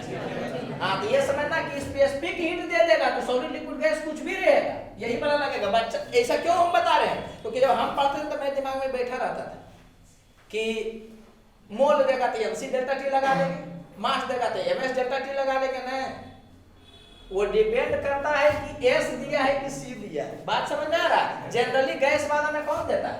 C ही देता है। अरे बोलो यार। सॉलिड, लिक्विड में कौन देता है? ये वाला देता है। लेकिन वो ऐसा ही होगा ऐसा जरूरी नहीं। कोई दिक्कत लग रहा है? और कैसे डिफाइन करोगे? अच्छा, ये समझ में आ रहा है ना कि ये भी क्या होगा? चलो इसके बारे में हम बताते हैं और चर्चा करते हैं। C को कैसे डिफाइन करिएगा बताइए तो? मोलर स्पेसिफिक हीट को कैसे डिफाइन करोगे? अरे मोलर स्पेसिफिक हीट को डिफाइन करोगे नहीं जी? बोलो तो मोलर स्पेसिफिक हीट क्या है? Heat energy per unit mole per unit changing temperature. देखिए बोलना सीखना क्या, वैसे एक जगह सीखेगा तो सब जगह पर चलता है। हालांकि जब फाउंडेशन में बच्चा आता है तो उसको पहली महीना पढ़ाया जाता है, ये बात बेसिक मैथ में से बताया जाता है। कोई दिक्कत लग रहा है? बोलो यार। एक चीज याद रखिएगा यार कि C का जो वैल्यू होता है ना वो MS के बराबर होता है। ये आप थोड़ा सा ध्यान रखिएगा। जहां M क्या है?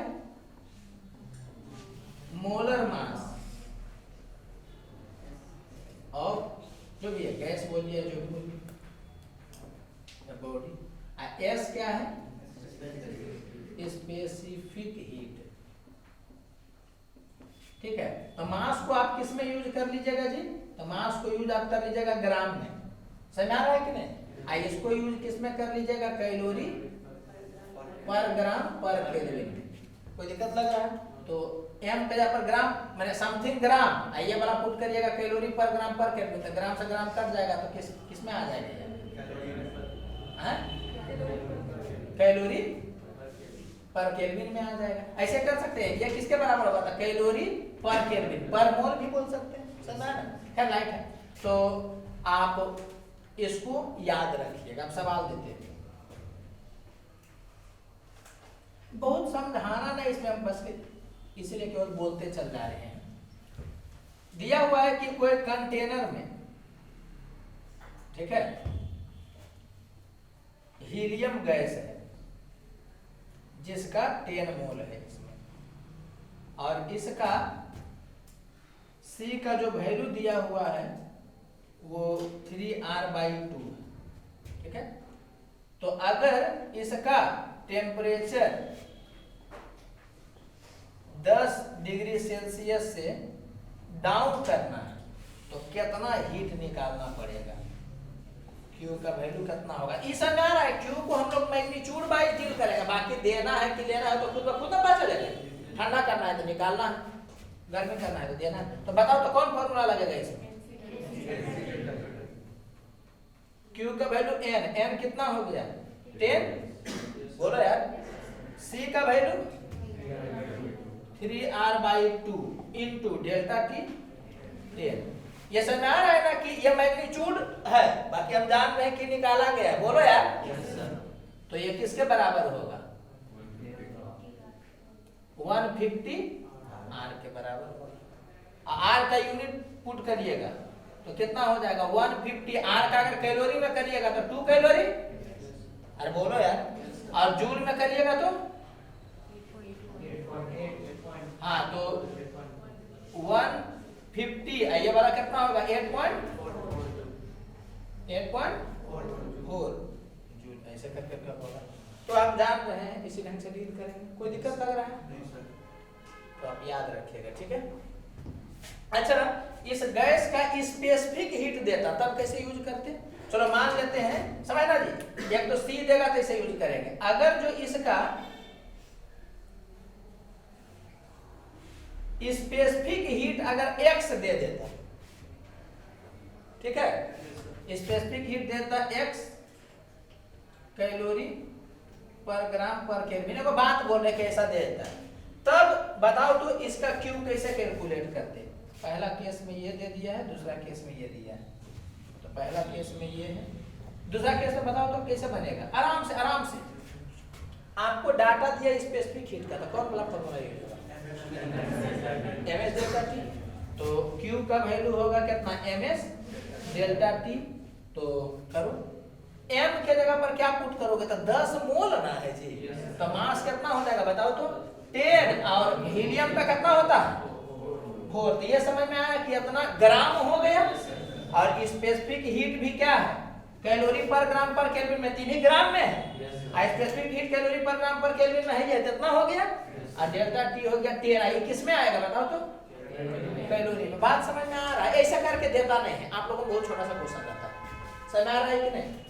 इरिटेट हो गए इसमें, कुछ नहीं इरिटेट होना है, ये वाला आप जानते हो कि एनसी डेल्टा टी होता है, बस खाली ये रिजल्ट आप याद रखिएगा कि सी का वैल्यू ms के बराबर था। इस पर अभी तक क्वेश्चन नहीं पूछा, लेकिन मेरा काम है बताना, था बता रहे हैं। अच्छा, थोड़ा सा आपको इसको सीखना इसलिए पड़ेगा कि इसका जरूरत कहां पर है, केमिस्ट्री में भी है, थर्मोडायनेमिक्स में, फिजिक्स में तो चलबे करेगा, इसका जरूरत है यार, बोलो यार।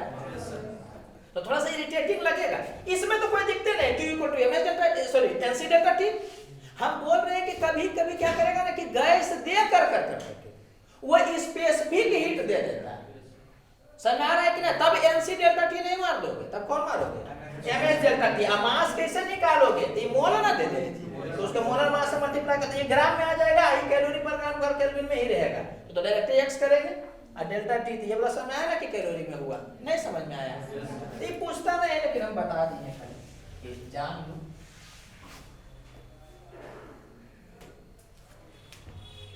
चलिए अब समझिएगा, नहीं समझना थोड़ा सा ध्यान से। ये कौन है, मोलर स्पेसिफिक हीट, ठीक है। हाँ बोलिए, तो डिग्री सेल्सियस केल्विन में उसको नहीं बदलेंगे। अरे भाई डेल्टा टी नहीं है हर जगह, तेरा ध्यान किधर है, समझ आ लो।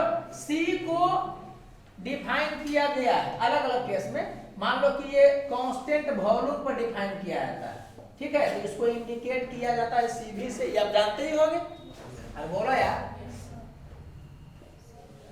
कांस्टेंट प्रेशर पर डिफाइन किया जाता है, तो क्या होगा तो ये होगा सीपी पर। ये बच्चा को बाद में याद करवाया जाता है, ये अगला चैप्टर में याद करेंगे, अभी क्या है ना बस खाली थोड़ा सा नॉलेज ले लेना, काइनेटिक थ्योरी ऑफ गैसेस में याद करते हैं। अब समझना, जो क्वेश्चन पूछा जाएगा तुम फंसोगे, याद रखना छोटू। अगर जो पूछ दिया कि सी का वैल्यू आइसोथर्मल में क्या होता है, यहां पर क्या होता है ना कि बच्चा का दिमाग खराब होता है, सवाल पूछेगा, ठीक है, तो इसलिए आपसे गुजार रहे कि याद रहेगा, समझना। तो सी का वैल्यू कैसे निकालोगे, Q by n delta T, अरे Q का वैल्यू NC डेल्टा टी, सी का value Q by n delta T, ये सवाल पूछना चाहिए उसको। तो आइसोथर्मल है, इसका मतलब टेम्परेचर कांस्टेंट है, इसका मतलब डेल्टा टी क्या है 0, डेल्टा टी कांस्टेंट है, मार के कपार फाड़ दे। आइसोथर्मल में कौन कांस्टेंट है, टेम्परेचर कांस्टेंट, देखो जब वो नहीं मिल पाएगा हमको, ये लिखना है। तो आइसोथर्मल में टेम्परेचर कांस्टेंट है, बोले तो कोई भी चीज कांस्टेंट होता है तो उसका चेंज कितना होता है, जीरो। तो ये जीरो होगा, ये समझ में आया कितना हो गया इनफाइनाइट। तो कोई बच्चा याद ही रखता है क्या आइसोथर्मल प्रोसेस में C का वैल्यू कितना होता है, इनफाइनाइट, या S का वैल्यू भी इनफाइनाइट होता है। Reason Q equal to ms delta t, तो S का वैल्यू भी यही होता है Q by m delta t। बोलो यार यस सर। चलो तो ये याद रखना था, जो बहुत सारा बच्चा नहीं जानता है। कहने कि जितना सवाल पूछेगा सब बताए ही रहेंगे, कॉपी को अगर पकड़ लिए तो लगभग लपटा जाएगा। अगर जो आपको बोला एडियाबेटिक प्रोसेस, तो एडियाबेटिक प्रोसेस में C का वैल्यू क्या होगा, तो फिर से C का वैल्यू होगा Q by m delta t। Adiabatic में आपको पता होता है कौन जीरो होता है, Q जीरो होता है, तो क्या हो गया, ये जीरो हो गया। कोई दिक्कत लग रहा है, तो वो वाला थोड़ा सा ध्यान रखिएगा। बोलो यार। तो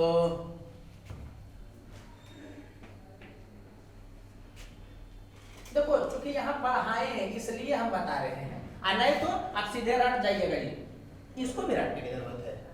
ये तो अगला चैप्टर में पढ़ेंगे कि मोनोटोमिकली, डायटोमिकली, ट्राइटोमिकली कितना होता है, तो पढ़ावे करता है। दो चीज एकदम रपेट कर रट जाइएगा। आइसोथर्मल में बहुत जगह पर काम देता है, आइसोथर्मल प्रोसेस में क्या होता है, तो C का वैल्यू इनफाइनाइट होता है, और बल्क मॉडुलस का वैल्यू P के बराबर होता है, जहां P प्रेशर है। इसका बहुत जगह पर चर्चा होता है, वेब में भी चर्चा होता है। और एडियाबेटिक प्रोसेस में C का वैल्यू कितना होता है, जीरो होता है, और बल्क मॉडुलस का वैल्यू गामा P के बराबर होता है, जहां P क्या है, प्रेशर है। तो ये रपेट करके एकदम रट जाइएगा, सीधे रट जाना है इसको। देखो जी हम जब पढ़ाएंगे ना तो घर में तो मेहनत करना पड़ेगा, क्योंकि हम पढ़ा रहे हैं कंपटीशन के लिए, बोर्ड के लिए नहीं पढ़ा रहे हैं। समझ आ रहा है कि नहीं, तो इस चीज को ध्यान रखिए कि मेहनत घर पर करना पड़ेगा, तो पीछे छूट जाइएगा। समझ आ रहा, फिर क्या होगा, टॉपिक खत्म होगा तो फिर समझ में आएगा। अभी सुनना एक चीज और, तुम जो ये सब पढ़ रहे हो ना, वो इस चैप्टर से क्वेश्चन पूछता है, लेकिन कम क्वेश्चन पूछता है। लेकिन ये क्लियर नहीं रहेगा तो आगे थर्मोडायनेमिक्स में ही दिक्कत होगा। मतलब समझ लो कि कैलोरीमेट्री और काइनेटिक थ्योरी ऑफ गैसेस, ये सब भी सवाल रहता है एक आध दो गो, लेकिन ये मेन रूप से तुम किस लिए पढ़ोगे, ताकि तुमको थर्मोडायनेमिक्स समझ में आए। समझ में आ रहा है कि नहीं? हीट से अगर 4 क्वेश्चन पूछेगा ना, हीट से तो 3 क्वेश्चन थर्मोडायनेमिक्स से, 1 क्वेश्चन इधर से आता है, तो ये सब समझ में आएगा तभी वहां पर समझ में आएगा। और थर्मोडायनेमिक्स क्लियर होने से फिजिक्स में सवाल बनेगा और केमिस्ट्री में भी सवाल बनेगा। काइनेटिक थ्योरी ऑफ गैसेस भी पढ़ेंगे इसके बाद, तो वो क्लियर हो जाएगा, तो गैसेस स्टेट में भी सवाल बनेगा। तो इसमें थोड़ा सा कुछ जगह पर इरिटेटिंग लग सकता है, समझ में आ रहा है कि नहीं, लेकिन उसको संभालना। और सबसे बड़ी बात, हम बहुत सारा चीज का एक्सप्लेनेशन जान के नहीं दे रहे हैं कि आपको टू द पॉइंट ये जानना है, याद रखना है, सवाल बना लेना। अरे बोलो यार, तो ये वाला डायरेक्ट कर दीजिएगा। समझना कहाँ का जरूरत होता है, जब वेव पढ़िएगा ना तो वहां पर क्या होता है कि न्यूटन क्या बोलते हैं कि वेव आइसोथर्मली चलता है।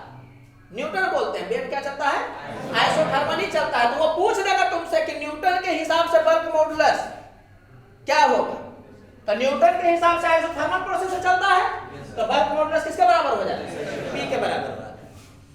समझ में आ रहा है कि नहीं? तो लाप्लास नाम के साइंटिस्ट आते हैं, वो बोलते हैं कि वेव आइसोथर्मली नहीं चलता है, क्या चलता है, एडियाबेटिकली चलता है। तो वो आपसे पूछ देगा कि लैप्लेस के हिसाब से बल्क मॉडुलस क्या होगा, क्या होगा बताइए, तो गामा P होगा। तो वहां सवाल पूछा जाता है, एक जगह का बात नहीं, ये रिलेट होकर के बनता है। बोलो यार।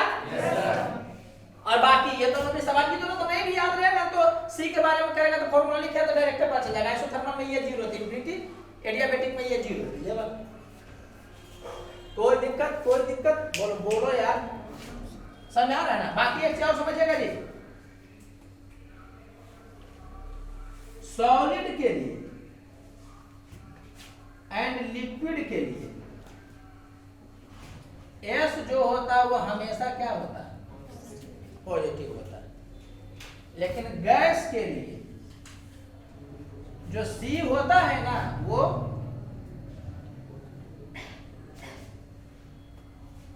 पॉजिटिव, नेगेटिव एंड जीरो, कुछ भी हो सकता है, ठीक है।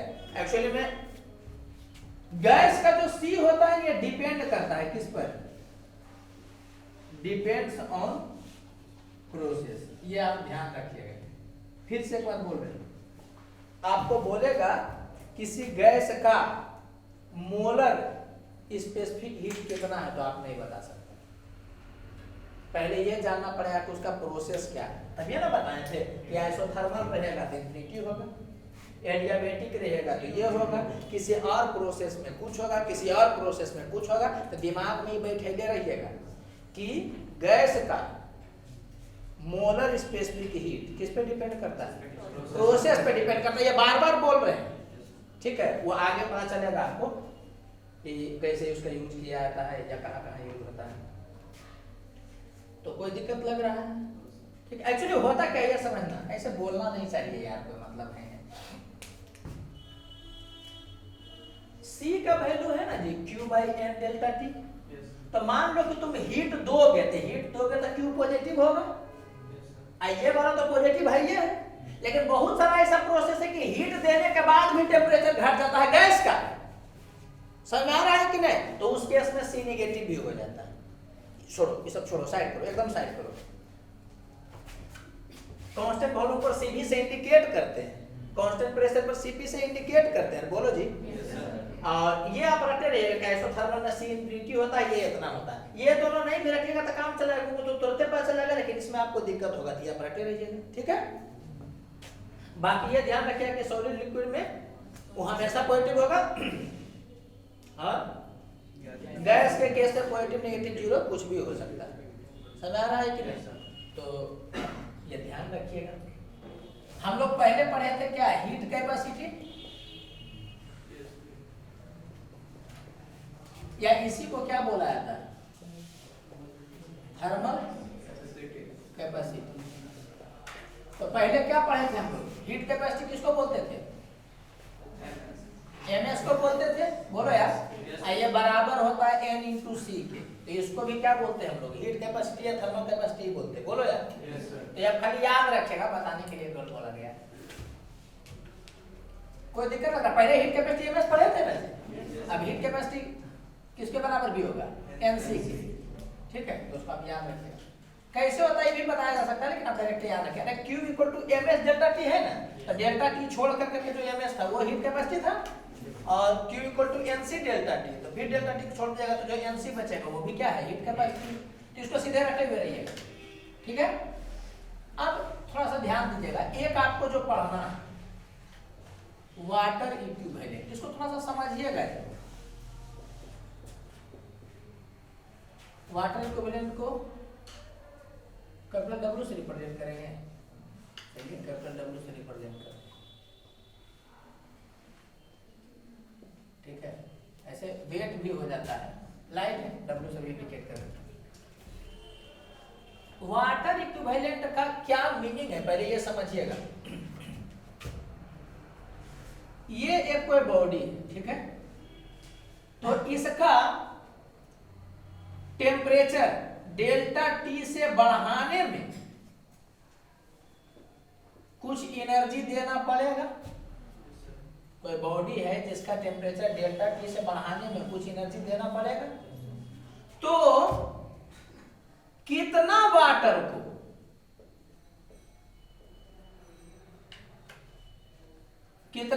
को डेल्टा T से टेम्परेचर जब बढ़ा दिया जाए तो उतना ही हीट देना पड़े।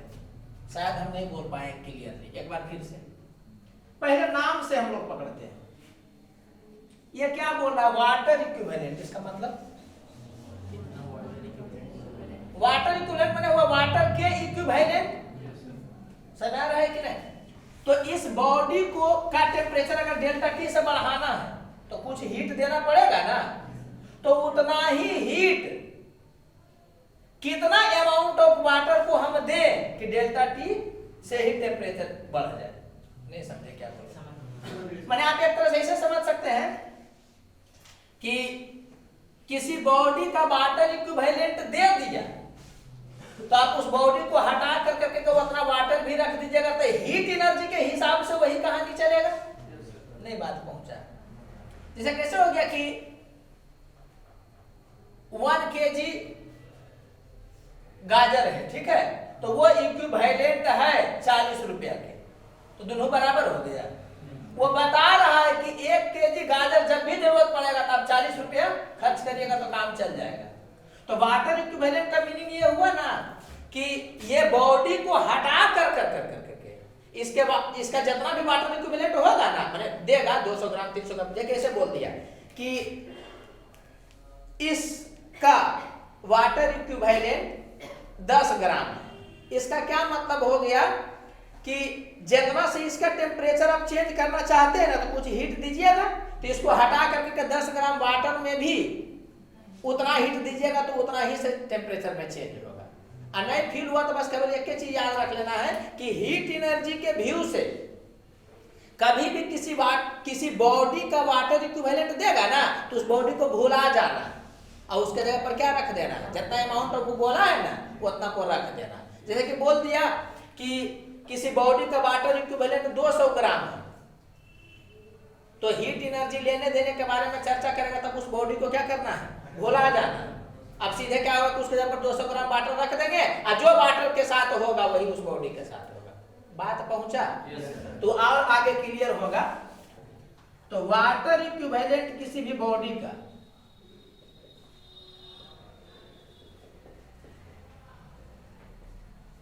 ये बराबर होता है MS के, जहां इतना ग्राम, जहां पर M क्या होगा, मास ऑफ बॉडी,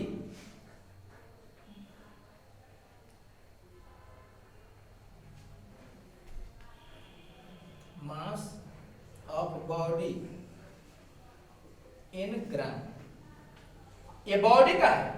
और S क्या है जी, तो स्पेसिफिक हीट किस में, कैलोरी पर ग्राम पर केल्विन, ठीक है। थोड़ा समझिएगा, आप बताइएगा नहीं हो जाएगा। फिर से किसी बॉडी का वाटर इक्विवेलेंट निकालने बोलेगा, छोड़ो उसको। वाटर इक्विवेलेंट का दो ढंग से यूज करेगा, एक बहुत हल्का होता है, ठीक है, जिसमें आप फॉर्मूला मारिएगा बन जाएगा, और एक थोड़ा हार्ड होता है, ठीक है, लेकिन वो और आसान हो जाएगा, बस जैसे बोलेंगे वैसे ही समझोगे। तो एक होगा क्या कि बॉडी के बारे में दे दिया, वाटर इक्विवेलेंट पूछा, कोई दिमाग में लगाना है, फॉर्मूला मारना है, आंसर चला है, ठीक है। और एक होता है कि दे ही देता है कि बॉडी का वाटर इक्विवेलेंट इतना, तो इसको फील कैसे करेंगे, वो बॉडी को हटा के उतना वाटर रख देंगे और काम चलाएंगे। समझ? तो अगर वाटर इक्विवेलेंट पूछेगा कि कितना है बॉडी का, तब फीलिंग लेना नहीं, सीधे आपको याद रखना है कि MS के बराबर होगा। जहां M बॉडी का मास होगा, ये वाला जो है वो वाटर का मास होगा, नहीं वो बॉडी का मास होगा। और S क्या होगा, हाँ स्पेसिफिक हीट कैलोरी पर ग्राम पर केल्विन में होना चाहिए। समझ आ रहा है कि नहीं? अब तुमको लग रहा होगा तब तो डायरेक्ट बोलना चाहिए कि वाटर इक्विवेलेंट हीट कैपेसिटी के बराबर है।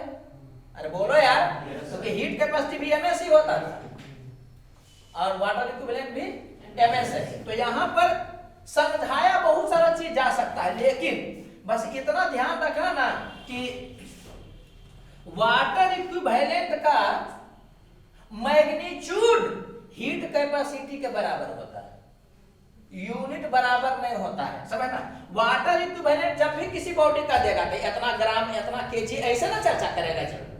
अरे बोलो यार, हीट कैपेसिटी देगा तो वो जूल पर केल्विन बोल करके चर्चा करेगा। शायद नहीं बात पहुंचा, कोई बात नहीं, आपको सीधे याद रखना है कि वाटर इक्विवेलेंट नहीं भी कुछ समझो तो सीधे ये रट जाना, तुम्हारा काम चल जाएगा। वाटर इक्विवेलेंट केवल न्यूमेरिकली हीट कैपेसिटी के बराबर होता है, के बराबर होता है।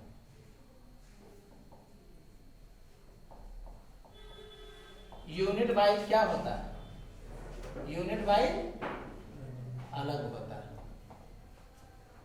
वाटर इक्विवेलेंट का यूनिट क्या होगा बताओ तो? वाटर इक्विवेलेंट का या तो ग्राम या तो केजी। अरे बोलेगा नहीं इस बॉडी का वाटर इक्विवेलेंट 400 ग्राम, तो बोला ना 400 ग्राम। इस बॉडी का वाटर इक्विवेलेंट 2 केजी, तो इसका वाटर इक्विवेलेंट 2 केजी बोलना दिया जी। तो वाटर इक्विवेलेंट का यूनिट क्या तो केजी होगा या तो ग्राम होगा। और हीट कैपेसिटी का तो उसका अलग नाम होगा जी। Heat capacity Q equal to ms delta T, तो ms का value Q by delta T ना होगा जी। तो यूनिट अलग अलग होता है। वाटर इक्विवेलेंट अगर पूछेगा कि कितना होगा तो सीधे आपको याद रखना है कि ms के बराबर, जहां m किस में पुट करेंगे, ग्राम में पुट करेंगे, समझ आ रहा है कि नहीं, और s है जो कि कैलोरी पर ग्राम पर केल्विन में पुट करेंगे। तो जो भी आएगा ना आपका न्यूमेरिकल उतना ग्राम हो जाएगा। उसका वाटर इक्विवेलेंट केजी में पूछेगा तो फिर से 1000 से डिवाइड कर दोगे। और अगर जो क्वेश्चन में दे दिया कि इस बॉडी का वाटर इक्विवेलेंट इतना है, इसका क्या मतलब हुआ, उस बॉडी को हटा करके उतना वाटर रख देंगे। समझा रहा है? वाटर जितना एनर्जी लेगा कुछ भी करने के लिए, समझा जाएगा कि वो बॉडी भी उतना ही करता है। एग्जांपल देंगे क्लियर हो जाएगा। तो इसमें समझ में आया? आपसे पूछ सकता है water equivalent is equal to heat capacity, option A numerically, option B unit wise, option C both, option D none. क्या होगा? न्यूमेरिकली। बात समझ में आया? तो फीलिंग बहुत नहीं भी रखोगे तो कोई दिक्कत नहीं, बस खाली याद करना जो तुमको बोलते हैं। तो न्यूमेरिकल के लिए ये बार याद कर देना, ठीक है। और इसको तुम ग्राम में पुट करोगे, इसको कैलोरी पर ग्राम पर केल्विन में पुट करोगे, तो जो डाटा आएगा ना उतना ग्राम होगा क्या, वाटर इक्विवेलेंट, ठीक है। बाकी एग्जांपल दे रहे हैं और उसके बाद अगला क्लास में पढ़ाएंगे। दिया हुआ है कि कोई बॉडी है, ठीक है, इसका मास है जो कि 2 kg और इसका स्पेसिफिक हीट है जो 10 जूल पर ग्राम पर केल्विन, ठीक है। तो आपको बताना है कि इस बॉडी का वाटर इक्विवेलेंट कितना है। क्या करोगे, इस बॉडी को हटा करके पानी रख दोगे, वो तो पूछिए रहा है, तो क्या करोगे, सीधे फॉर्मूला लगा दो। तो Q का वैल्यू किसके बराबर, सॉरी वाटर इक्विवेलेंट कैसे निकलेगा, m इंटू एस ग्राम, बोलो यार, जहां मास किस में तुमको पुट करना है, ग्राम में, तो कितना दिया हुआ है। तो ये समझ में आया कैसे, बहुत बच्चा क्या होता है ना, यहाँ 2 पुट किया वहां 10 पुट किया, आंसर ला दिया, वो गड़बड़ हो गया। बात समझ में आ रहा है क्या बोल रहे हैं? तो ये सब चीज समझिएगा। तो इसका वैल्यू कितना हो गया, ये समझ में आया ना कि इसमें ये कंडीशन याद रखना है। ये कंडीशन नहीं याद रहेगा तो गड़बड़ा जाएगा जी। ये कंडीशन और ये कंडीशन याद रखना है, और ये भी ध्यान रखना है कि ये मैच कर जाएगा, तो जो आएगा वो ये होगा। पहले क्या बताते थे कि मास को ग्राम में पुट करिएगा और स्पेसिफिक हीट को कैलोरी पर ग्राम पर केल्विन में पुट करिएगा, तो गुना करके लाइएगा ना, तो हीट एनर्जी कैलोरी में आता था। तो यहाँ पर वही कंडीशन है, ग्राम में पुट किए और इसको कैलोरी पर ग्राम पर केल्विन में पुट किए, लेकिन मल्टीप्लाई करोगे तो ये कैलोरी नहीं पुट कर देना है, ये ग्राम में। बात समझ में आ रहा है क्या बोल रहे हैं? तो ये हो गया 2000 और स्पेसिफिक हीट, तो स्पेसिफिक हीट दिया है कैलोरी पर ग्राम पर केल्विन में, तो ये हो गया 10। आप कैलोरी के पर क्या पुट करोगे, तो 1 जूल के जगह पर 0.24 कैलोरी पर ग्राम पर केल्विन दे ही है। बोलो यार, नहीं समझना है? इसके जगह पर 2000 पुट करेंगे मास को ग्राम में, और दया भर जाता पढ़े थे स्पेसिफिक हीट जो है वो क्या होगा 10, यहाँ पर कैलोरी पर ग्राम पर केल्विन होना चाहिए था जी। यहाँ जूल है तो 1 जूल के जगह पर 0.2 पर कैलोरी करिएगा ना जी, तो कैलोरी करिएगा तो आ जाएगा कैलोरी पर ग्राम पर केल्विन। अच्छा, यहाँ पर जूल पर केजी देता था, इसको भी कन्वर्ट करते हैं, इसको भी कन्वर्ट करते हैं। बोलो यार, क्या करें, पढ़ाना तो है। तो इतना ग्राम, तो ये किसके बराबर हो गया देख लीजिए, ये वाला हो गया, ये खत्म हो गया, ठीक है। तो हो गया 4800 ग्राम, तो यही वाला हो गया वाटर इक्विवेलेंट। या इसी को कोई क्या लिख सकता है, 4.8 kg। इसका क्या मीनिंग हुआ, इसका मीनिंग हुआ कि ये बॉडी जो है ना वो इतना वाटर के बराबर हीट एनर्जी लेगा या देगा। बोलो कोई दिक्कत है तो इसको रख दीजिएगा। आज देखो समझना, जो बच्चा इस कंडीशन को नहीं याद रखेगा वो सीधे याद क्या रखेगा, वो याद रखेगा कि वाटर इक्विवेलेंट एमएस के बराबर होता है। यहां से निकालेगा 2 और यहां से निकालेगा 10, ला देगा 20 और पहली ऑप्शन में दिखेगा। समझ में आ रहा है? तो गड़बड़ नहीं होना चाहिए। अरे बोलो यार। या फिर क्या करेगा कि यहाँ 2000 कर देगा, यहाँ पर 10 कर देगा, तो देखेगा तो यहाँ आ जाएगा यहाँ 2000 हो जाएगा, यहाँ 10 कर देगा तो 20,000 आ जाएगा, तो भी गड़बड़ होगा। इसलिए यहाँ पर हिट कर करके बताया गया। बात समझ में आ रहा है? अभी तक यूनिट में 2-3 जगह पर हिट करके बताए हैं। एक क्यू जब निकालिएगा तो मास को ग्राम में यूज करिएगा और एस को कैलोरी पर ग्राम पर केल्विन में करिएगा तो आंसर कैलोरी में आएगा। अब अगर ऑप्शन में जूल दे देगा तो फिर वहां से जूल में तुम खींचोगे। तो यही 2-3 पॉइंट है जो तुमको याद रखना है। भाई चल रहा है कंपटीशन का बात, बोर्ड में पढ़ाना आता है तो बहुत सारी चीज को छोड़ कर पढ़ाया जाता है। समझ में आ रहा है कि नहीं? वीडियो स्टार्ट है ना? हाँ ठीक है। तो बात समझ में आया ना आपको? जैसे कि ऐसे भी बोल सकता था आपको, इसी को घुमा के कैसे बोलता, कहता कि किसी बॉडी का मास इतना है, स्पेसिफिक हीट इतना है, ठीक है, तो इस बॉडी का टेम्परेचर अगर 20 डिग्री सेल्सियस से हम बढ़ाना चाहें, ठीक है, तो कुछ एनर्जी देना पड़ेगा। तो कितना वाटर का 20 डिग्री सेल्सियस से बढ़ाने के लिए उतना ही हीट देना पड़ेगा। मैंने समझे? वो घुमा करके क्या बोला, वाटर इक्विवेलेंट ही पूछा। समझ में आ रहा है ना जी? बोलो यार। तो ये हो गया। अब देखना, इससे ये ज्यादा अच्छा सवाल माना जाता है, लेकिन ये और बच्चा टाइप का आपको फीलिंग देगा, ठीक है, क्योंकि इसमें तो खाली फॉर्मूला मार दीजिएगा। ये गलती होता है जी बच्चा से, तो इसको थोड़ा सा ध्यान रखिएगा कि वाटर इक्विवेलेंट हीट कैपेसिटी के बराबर केवल क्या होता है, न्यूमेरिकली होता है। देखिए देगा कि इस बॉडी का, समझना, सवाल पूछेगा बच्चा करता है, इस बॉडी का वाटर इक्विवेलेंट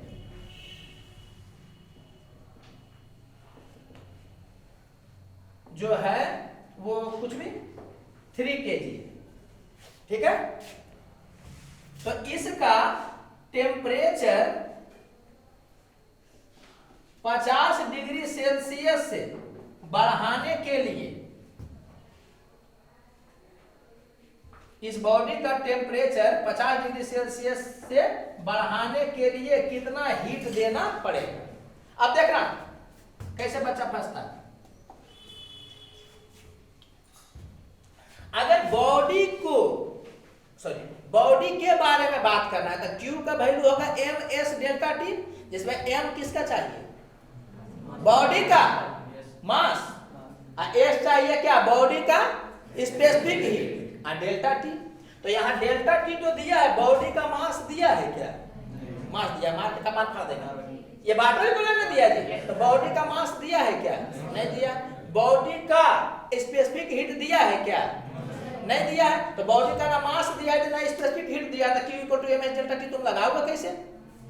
बात समझ में आया? तो इसको कैसे फीलिंग करने के लिए बताए हैं कि इसका वाटर इक्विवेलेंट दे दिया 3 kg, तो अब इस बॉडी को भुला जाइए, आप बस आप इतना समझिए क्या कि आपके पास क्या है, हाँ 3 kg वाटर है। अब इसका टेम्परेचर 50 डिग्री सेल्सियस से बढ़ाने के लिए जितना हीट देना पड़ेगा उतना ही इसका भी होगा। बोलो यार। तो करो, Q का वैल्यू कितना हो जाएगा, तो 3 kg वाटर है, समझ में आया? इसको ऐसे लिखेंगे, ग्राम में कर दिए।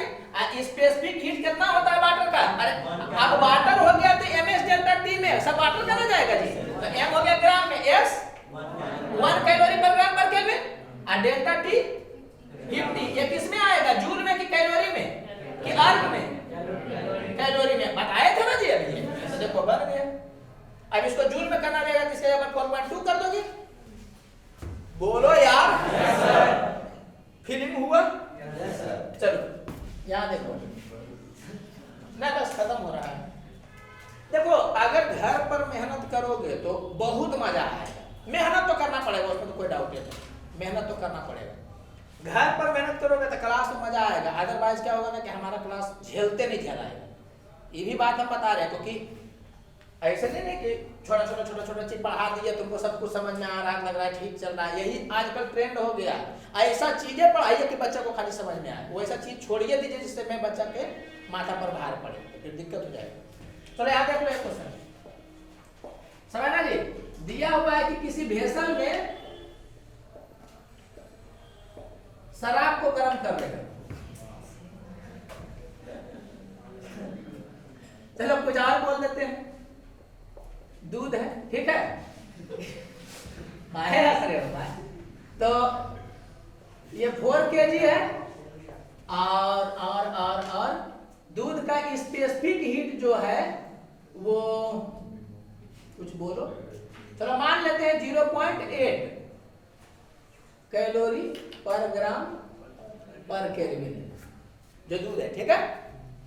अच्छा कंटेनर के बारे में चर्चा नहीं करेगा, तो हम लोग मानेंगे कि कंटेनर हीट लेगा नहीं, ठीक है। लेकिन यहां पर क्या बोल रहा है कि वाटर इक्विवेलेंट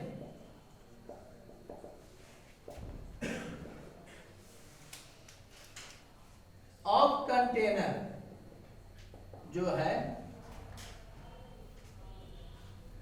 कुछ बोलो, चलो 5 kg, ठीक है। ऐसा दिया हुआ है, तो आपको पूछा है कि इस सिस्टम का डेल्टा टी जो होगा वो अगर 10 डिग्री सेल्सियस से बढ़ाना है तो आपको कितना हीट देना पड़ेगा। समझ आ रहा है कि नहीं? क्वेश्चन ऐसे लिखा रहेगा, तुम समझ जाओगे कि मिल्क उतना है, वाटर इक्विवेलेंट कंटेनर का इतना है और डेल्टा टी 10 डिग्री सेल्सियस से बढ़ाना है, तो इसमें हीट कितना है। एक क्वेश्चन समझ जाओगे ना जी। लैंग्वेज दिखाएंगे तो लिखी थी बुरा हो जाओगे। समझ आ रहा है कि गड़बड़ा जाएगा। हम भी बच्चा है, हम भी बुरा हो जाएंगे। देखो कितना आसान सवाल है, खाली फील करना। कंटेनर का वाटर इक्विवेलेंट दे दिया तो उसको कैसे फील करें? कंटेनर है ही नहीं, क्या है? Water 5 kg। तो अब एक तरह समझो कि 5 kg वाटर और 4 kg मिल्क जितना हीट लेगा वही वाला हो जाएगा। कितना आसान हो गया, नहीं फीलिंग आ रहा है छोटू? तो Q का वैल्यू कितना होगा, तो मिल्क कितना लेगा? S तो है उसी में, और डेल्टा टी 10। अरे बोलो यार, इतना कैलोरी, दिक्कत नहीं। प्लस कौन? कंटेनर का मास देता, कंटेनर का स्पेसिफिक हीट देता, तो एमएच डेल्टा टी लगाते, लेकिन वो नहीं दिया हुआ। अरे बोलो यार, अगर वो देता तो एमएच डेल्टा टी लगाते कंटेनर के लिए भी, लेकिन नहीं दिया। तो अब इसमें क्या होगा, क्या मानेंगे? ये एक तो वाटर ना हो जाए तो ग्राम कर दिया, स्पेसिफिक हीट ऑफ वाटर 1 और डेल्टा टी। इसीलिए वाटर वाला याद रखना था आपको। बोलो यार, तो यहां से आप कर लीजिएगा जो भी करना है। तो ये तो 10 कॉमन हो जाएगा ना, तो ये हो जाएगा 8 चक्का 32, तो ये 3200 हो जाएगा, ये 5000 हो गया। कितना हो गया? 32,000। अच्छा 10 कॉमन छोड़ दिए थे, ये 3200 और ये 5000, कितना हो गया? 8200 और 10 वो वाला है कितना कैलोरी। जूल में करना तो 4.2 से मल्टीप्लाई करिएगा। नहीं समझ में आ रहा, घर पर जाकर के पढ़िएगा। कोई दिक्कत लग रहा है? कोई दिक्कत नहीं लग रहा हो, ठीक है। तो आप खाली ये लिख देते हैं, आप इसको याद करके आइएगा, ठीक है। अगला उसके बाद बताएंगे। Q = mH delta T, Q = NC delta T, यह कब तक अप्लीकेबल है? जब तक फेज चेंज नहीं हो रहा है। फेज चेंज होगा तो अप्लीकेबल नहीं होगा। समझ में आ रहा है कि नहीं? तो आप याद इसे जान रहे होंगे आप, लेकिन अगला क्लास में आपको आना है करके। ये सॉलिड है ये लिक्विड है और ये गैस है, ठीक है। तो सॉलिड से लिक्विड में जाएगा। अब हम लोग किसके बारे में पढ़ेंगे? Phase change. एक चीज ध्यान रखना जी, किसी दिन क्वेश्चन पूछेगा, ठीक है, अभी थ्योरेटिकल पूछेगा, फेज चेंज जो होता है वो किस पर होता है? Constant temperature and constant pressure पर। इसमें भी ज्यादा इंपॉर्टेंट कौन है? Constant temperature. याद रखिएगा, फेज चेंज जो होता है वो क्या होता है? कांस्टेंट टेम्परेचर पर। जैसे कि वाटर है तो 100 डिग्री सेल्सियस पर फेज चेंज होता है, जो लिक्विड से वेपर बनता है, तो होता क्या है, कितना हीट आप दीजिएगा तो उसका फेज चेंज जब स्टार्ट होगा ना तो उसका टेम्परेचर कांस्टेंट हो जाएगा, वो नहीं बदलेगा। बोलो यार।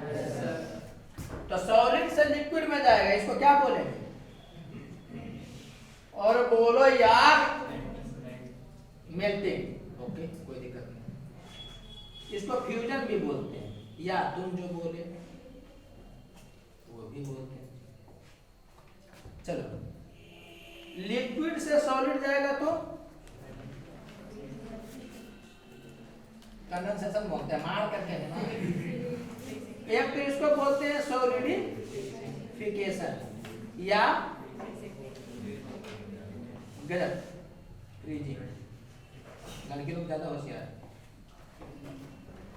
चलिए, अब लिक्विड से गैस बनेगा और गैस से लिक्विड बनेगा। तो गैस से लिक्विड बनेगा, ये क्या होगा? ये होगा कंडेंसेशन। और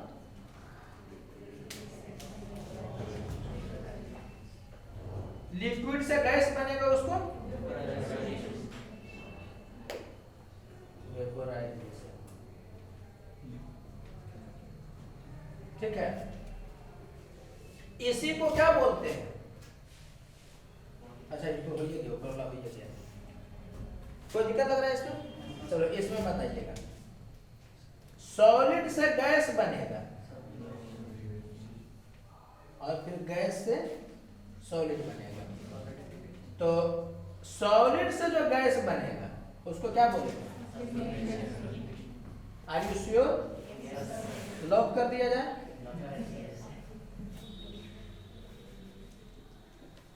सब्लिमेशन। और गैस से सॉलिड बनेगा, उसको सब्लिमेशन का उल्टा और फ्रोस्ट। अच्छा, तो ठीक है। ए सब्लिमेशन वाला में ना थोड़ा सा ऐसे हम बता दे रहे हैं, मतलब ऐसे ही सोचेगा, बोल दिया खाली। बॉइलिंग पॉइंट जो है ना वो लेस देन होता है मेल्टिंग पॉइंट से। तू कर छोड़ दो, सब्लिमेशन का कंडीशन ये होता है कि बॉइलिंग पॉइंट कम है मेल्टिंग पॉइंट से। कर सब रहेगा। होल फ्रोस्ट का कौन सा एग्जांपल है, बता सकते हो क्या? गैस से सॉलिड बन जाना।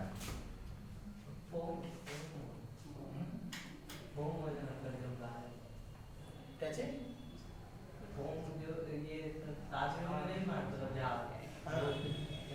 तो सॉलिड बन जाता है। तो यही होता है कि मान लो कि बादल है ना, बादल, और उसको क्या करे कि एकदम तुरंत किसी प्रोसेस से आइस बना दे।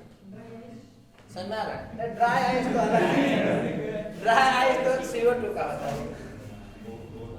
तो ठीक है, क्लाउड से क्या बना दिया? आइस बना दिया, बहुत कम देर के लिए। सब्लिमेशन का बहुत सारा एग्जांपल है, बताओ जल्दी। और कैम्फर, स्पेलिंग क्या होता है कैम्फर का?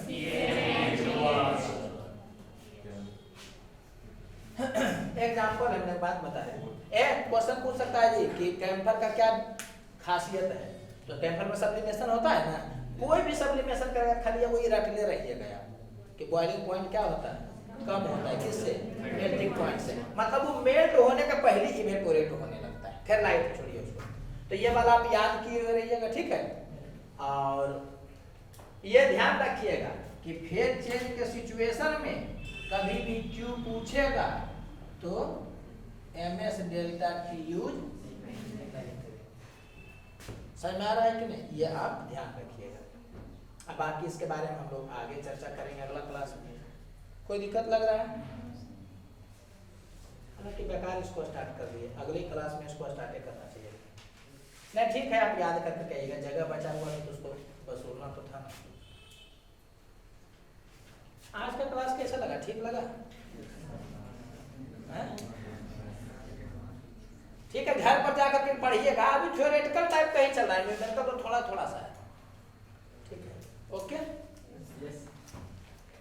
क्लास छूटेगा, दिक्कत होगा जी, एक दिन क्लास छोड़ दीजिएगा, अपने बाद में पता ही नहीं चलेगा।